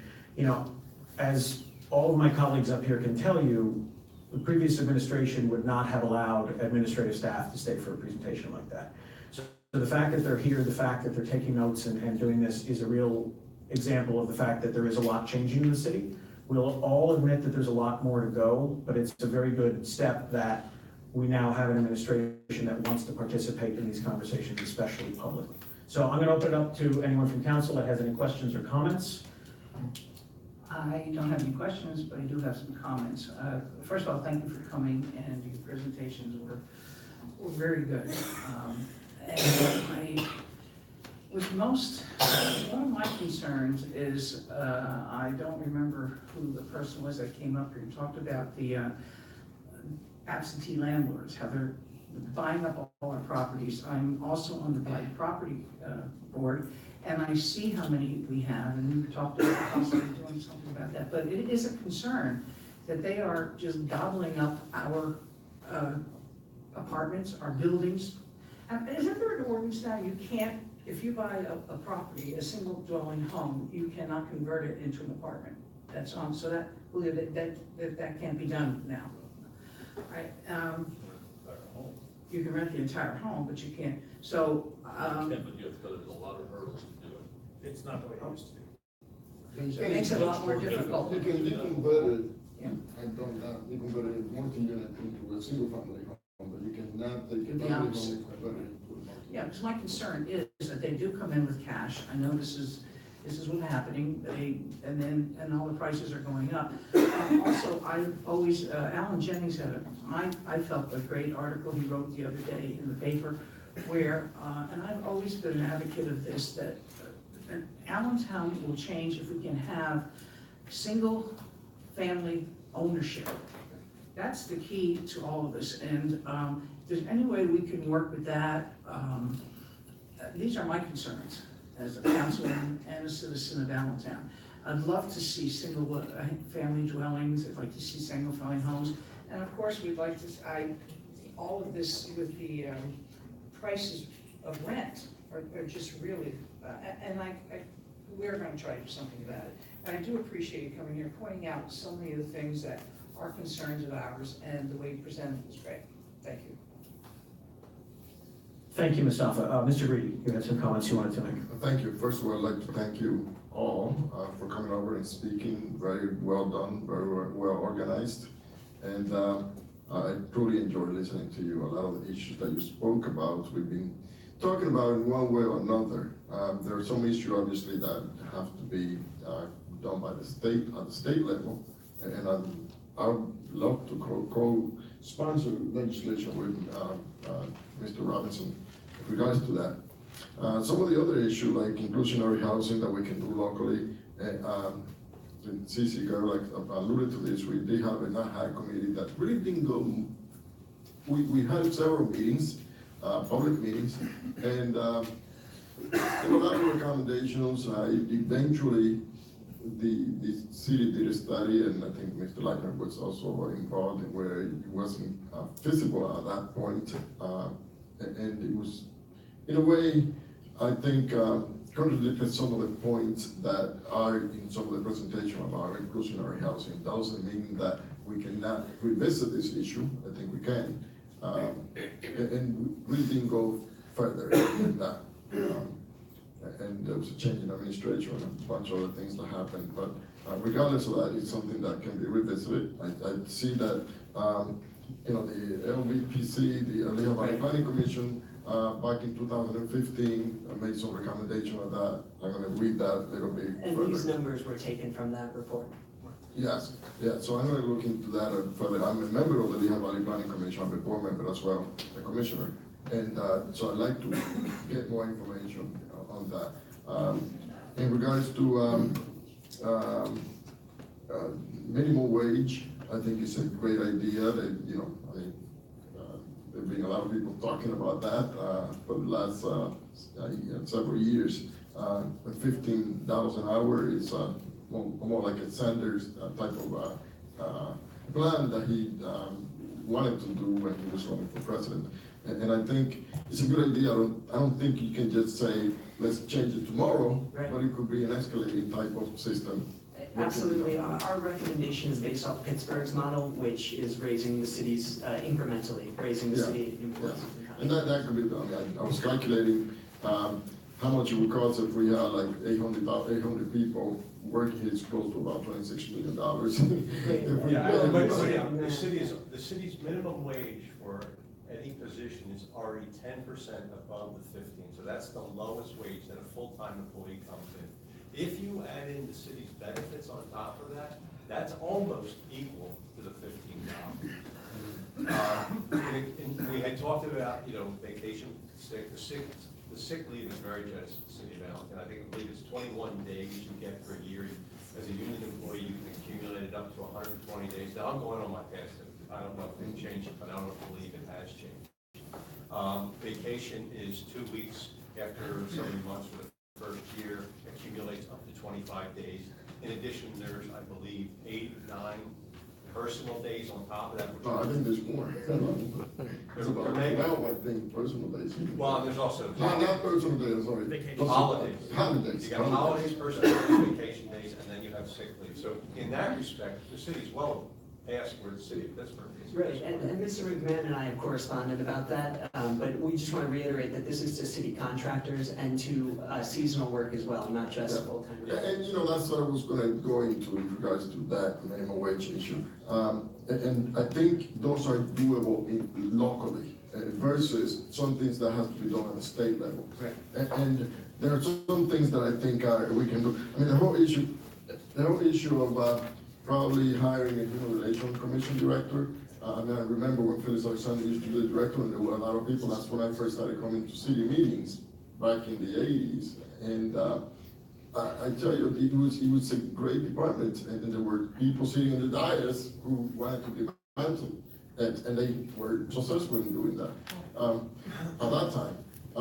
Then we had Nick Butterfield was the last person that we had that was a full-time. He retired, and then I think then the whole issue was dissolved into somebody like a part-time position where Arcela is actually doing that.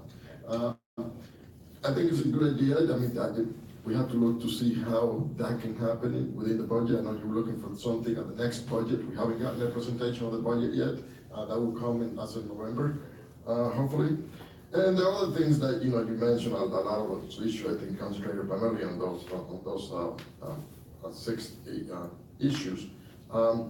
It's something that as Mr. Robinson indicated with the Allentown Comprehensive Plan, we can look into and see how much of that we can implement in our city. I think, there are a lot of people that don't make $15 an hour in the city, working in the city. And it's hard because, and that's something I talked to the people at the NISDA one time, and their response was, well, we can't really dictate what an employer out there can pay their employees. But internally, we can do that in our city to our employees. So I'm glad to hear that, that you've done that research already, and I'd like to see where we are at now. As far as, Mike has the email that I sent. Okay. I just sent it to you, so you should have that. Okay, great. That's just and that's the bare minimum, that's the lowest paying full-time job in the city. As far as contractors goes, and I'll go out on the limb, generally speaking, a lot of what the city is buying from services is going to pay more than that $15. Yeah. Now, especially when it comes to a construction contract above $25,000, you've got to now go to the state minimum wages for construction. Do we do Davis-Bacon's wages? So if we do Davis-Bacon wages, we go to $30 an hour for some and some even more. Right. So for contractors. So I just think that some of these things that you presented were doable, and thank you for presenting it to us. Thank you.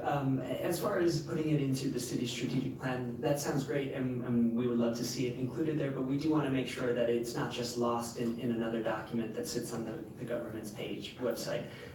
So we're happy to work with you through the process of including that in the comprehensive plan and then also through to implementation. Let me just ask you something about some people talking, I was thinking, a lot of the things are to be done at the state level. Have you been talking to the state representatives, state senators, Right. probably going to Harrisburg and talking to them as well? We have, our local representatives and state senator, we've met about the fair funding formula, yes. Okay, how about the candidates for governors right now? Not yet, maybe one day we'll do that. You should do it quickly because they're running now. Right. All right, thank you.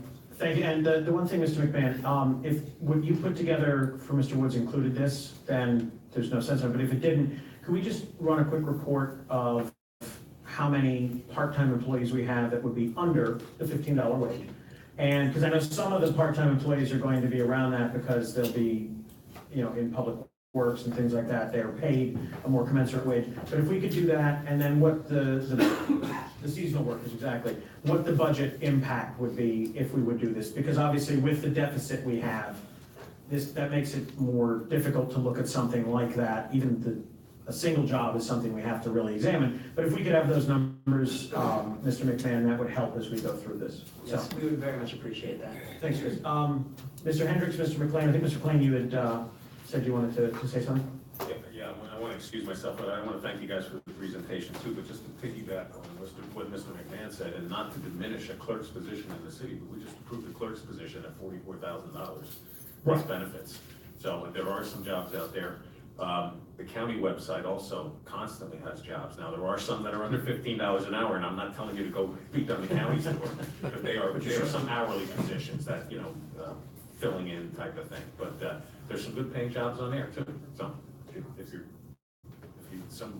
your group needs to get that word out or help get that word out, there's some out there, just check the websites. So Thank you. and they include benefits too, but I do have to excuse myself. So Thank you, Mr. McLean. Mr. Hendricks. Thank you. I just want to say that I really appreciate the passion that I've seen displayed here tonight.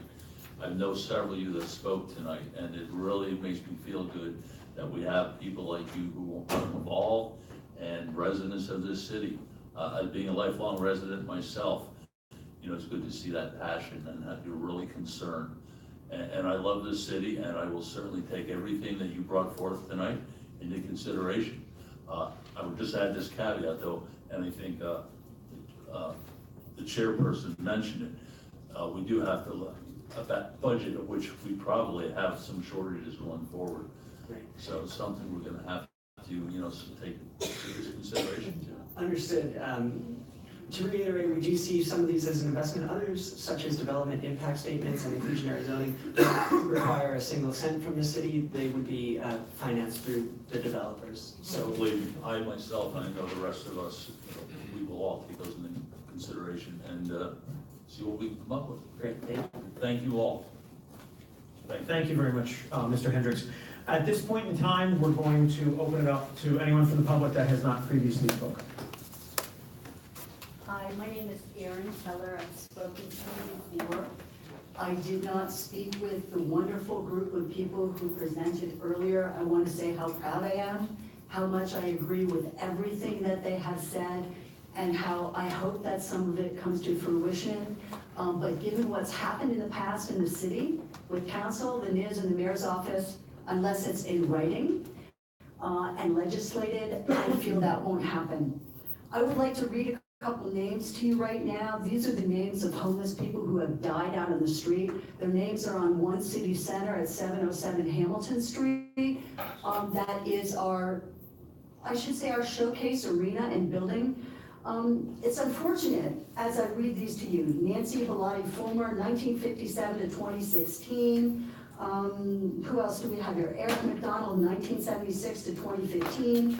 Adam Jones, 1990 to 2016. I could go on and on and on, but it will depress you as well as enrage me further.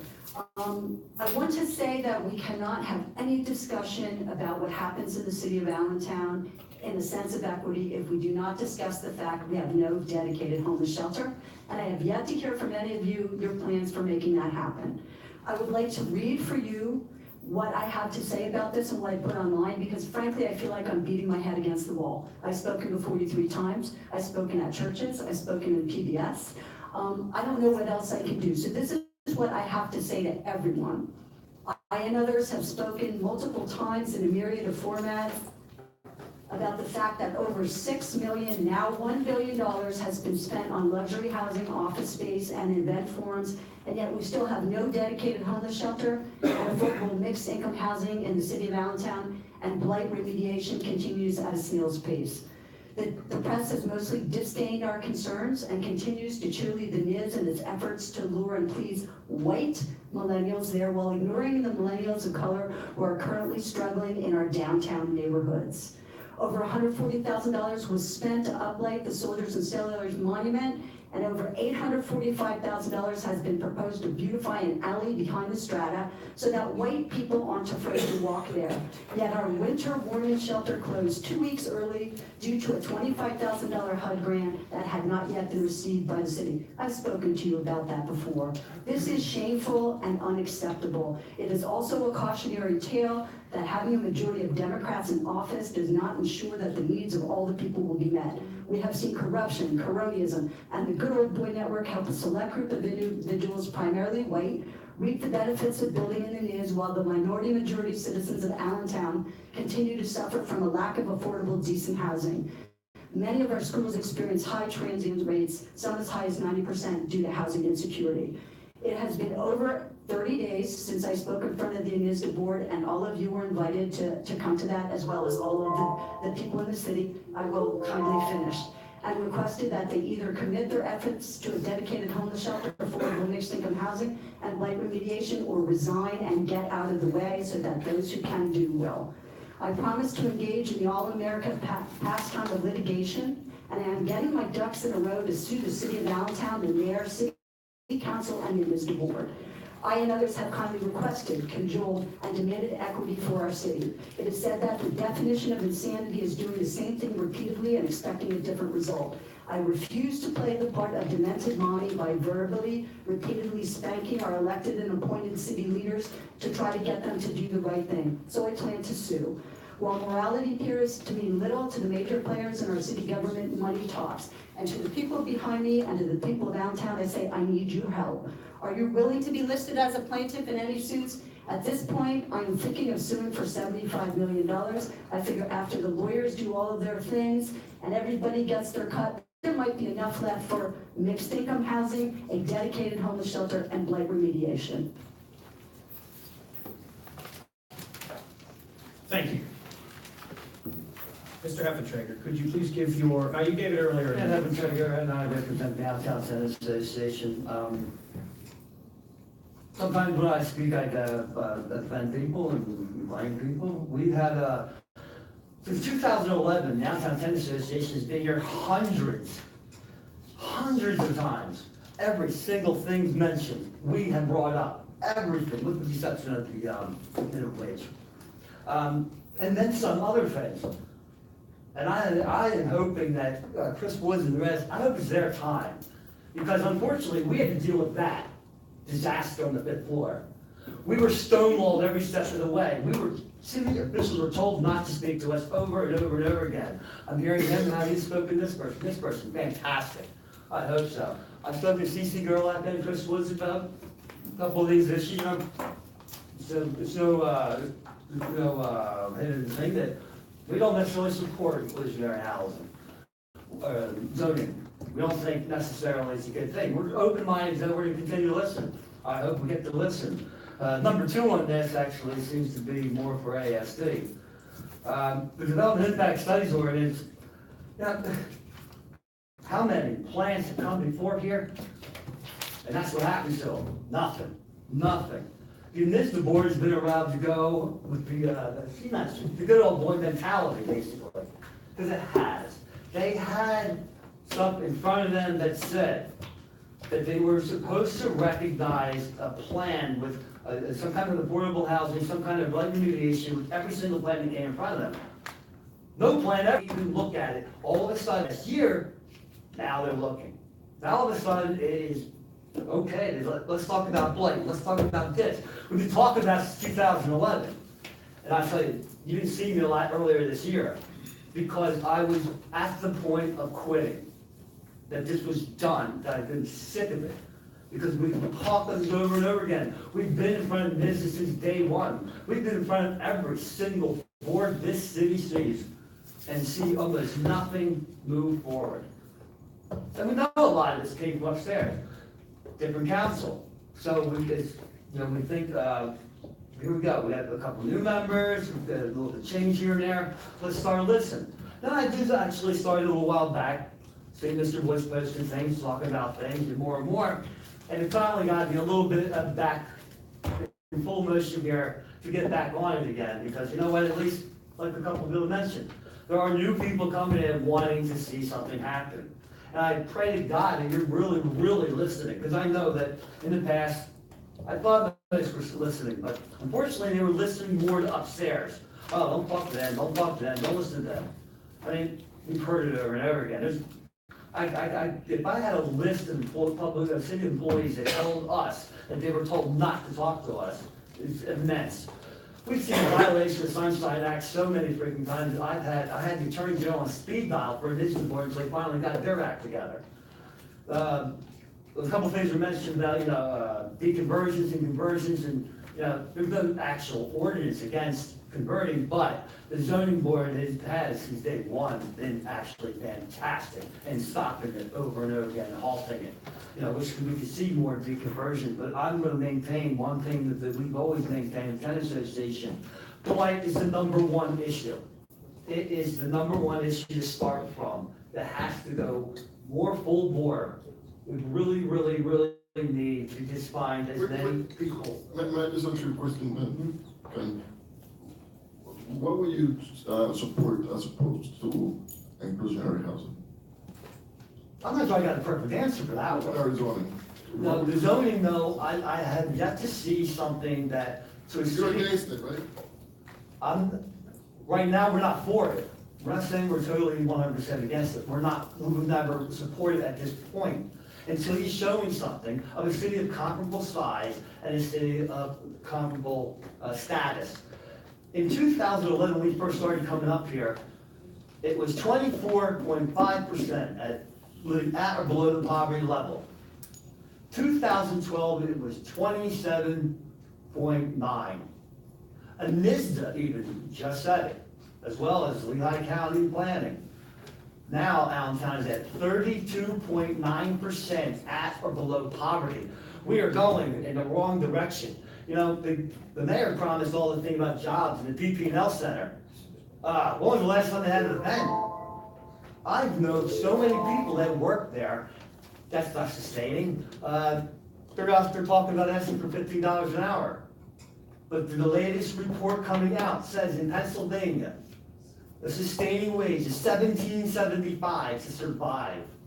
As we all know, it was reported last year when Bo Coltnow made the comment of, I know he has it in his paperwork right here, about the highest rent to income ratio, with the highest eviction rate in the nation. We even beat out Sacramento, and they picked everybody. I mean, these are not good things to be known for. But it's going out there nationally that we are one of the most impoverished cities in the nation.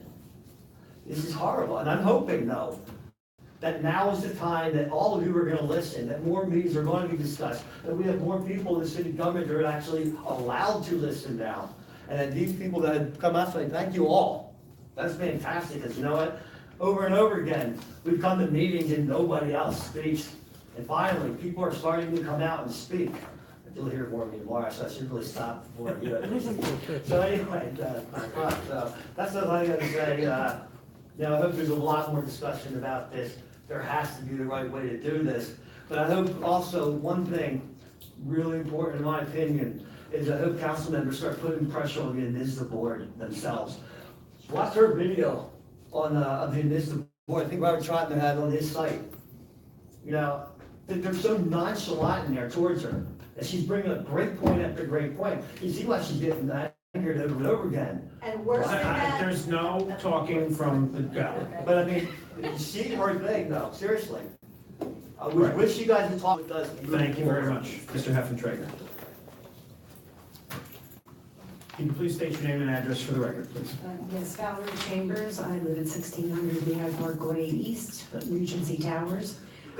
First of all, I want to say thank you to this group. Some of them like me, some of them don't. We're all on the same page. This group was amazing. Their presentation was amazing. Second of all, I wanted to say thank you to Kenneth. One of the properties that I complained about was in the neighborhood of a former employee of yours. It's still there. It was bought up by one of those companies, Madison Street, 200 block of Madison Street. It sat vacant forever.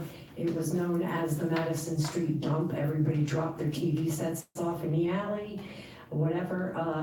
One of those companies that you're talking about that buys Madison and Russell, it's Jimmy's neighborhood. Koski. One of those companies bought that property, cash, I'm assuming. I was thinking, oh my God, great, somebody bought the building and they're fixing it and they're gonna sell it. And they did, unfortunately, to people with 10 cars at the corner of Russell and Madison. So it's another one of those cash deals. They made a fortune on this blighted property. But I also want to speak about rent and rent disparity. I left my husband in 2010 and I came back to Allentown. I luckily had some cash in hand and was able to move into Regency Towers. At the time, my rent was $860, 2010. Everything was included. The cable was included, the heat, the water, everything. Had a doorman, who has a doorman, that carried your groceries into the building. So of course, that made my husband very angry, but it was all good. 2015, my building was bought by a corporation. Since 2015, my rent has gone from $960 with the cable included, and the heat, and the light, and all those things. I just received another $45 increase, my leases in August. My rent is now close to $1,200. Mine is probably cheaper than other people in the same building, in the same apartment. If I was to move out, they would charge at least $1,400 for this same apartment. We had, when I moved in, it was a community of people that lived there forever. We have nothing but people that are moving there to find a house in Allentown or around Allentown and move out. The moving truck is in the back every single day. And I'm gonna go a little bit longer. You were talking about that $25 fee there. A late fee at Regency Towers after 5 days is $100. I don't know if it increases every 5 days, but the eviction rate at Regency Towers, I suggest to, I forget the magistrate's name, the former police. Judge House. Judge House, yes. You could find out from him, because I'm sure every single day there is another eviction notice coming through there. And now we have mold. Last year we had no swimming pool. We continue to have no lifeguard. They put up signs, we just don't have a lifeguard. And then they close the pool, whatever, 2 o'clock, 3 o'clock. So currently, I don't know if I'm gonna sign my lease. I no longer have this money. I have the grace of someone helping me right now to pay my rent, but I'm looking for a tent to live in the woods behind me where the other people lived in a tent last winter. And that's my future. I'm 62 years old. This is my future. And if we don't do something about this, I'm not the only person, and I know this. So bless you all. And I know we don't all get along all the time, but I'm here. Thank you very much. Thank you very much. Is there anyone else from the public? I did, Robert Trotman, Jesse, Pennsylvania. I just want to say I agree with everything that was said tonight, particularly about exclusionary zoning and the things that Ken Heffentrager and Eric Kelly talked about. Thank you. Thank you very much, Mr. Trotner. Anyone else?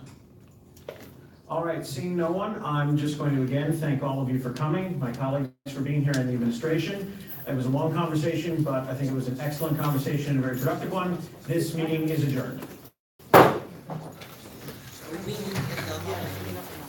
You said, sure you want to stop? Like, okay.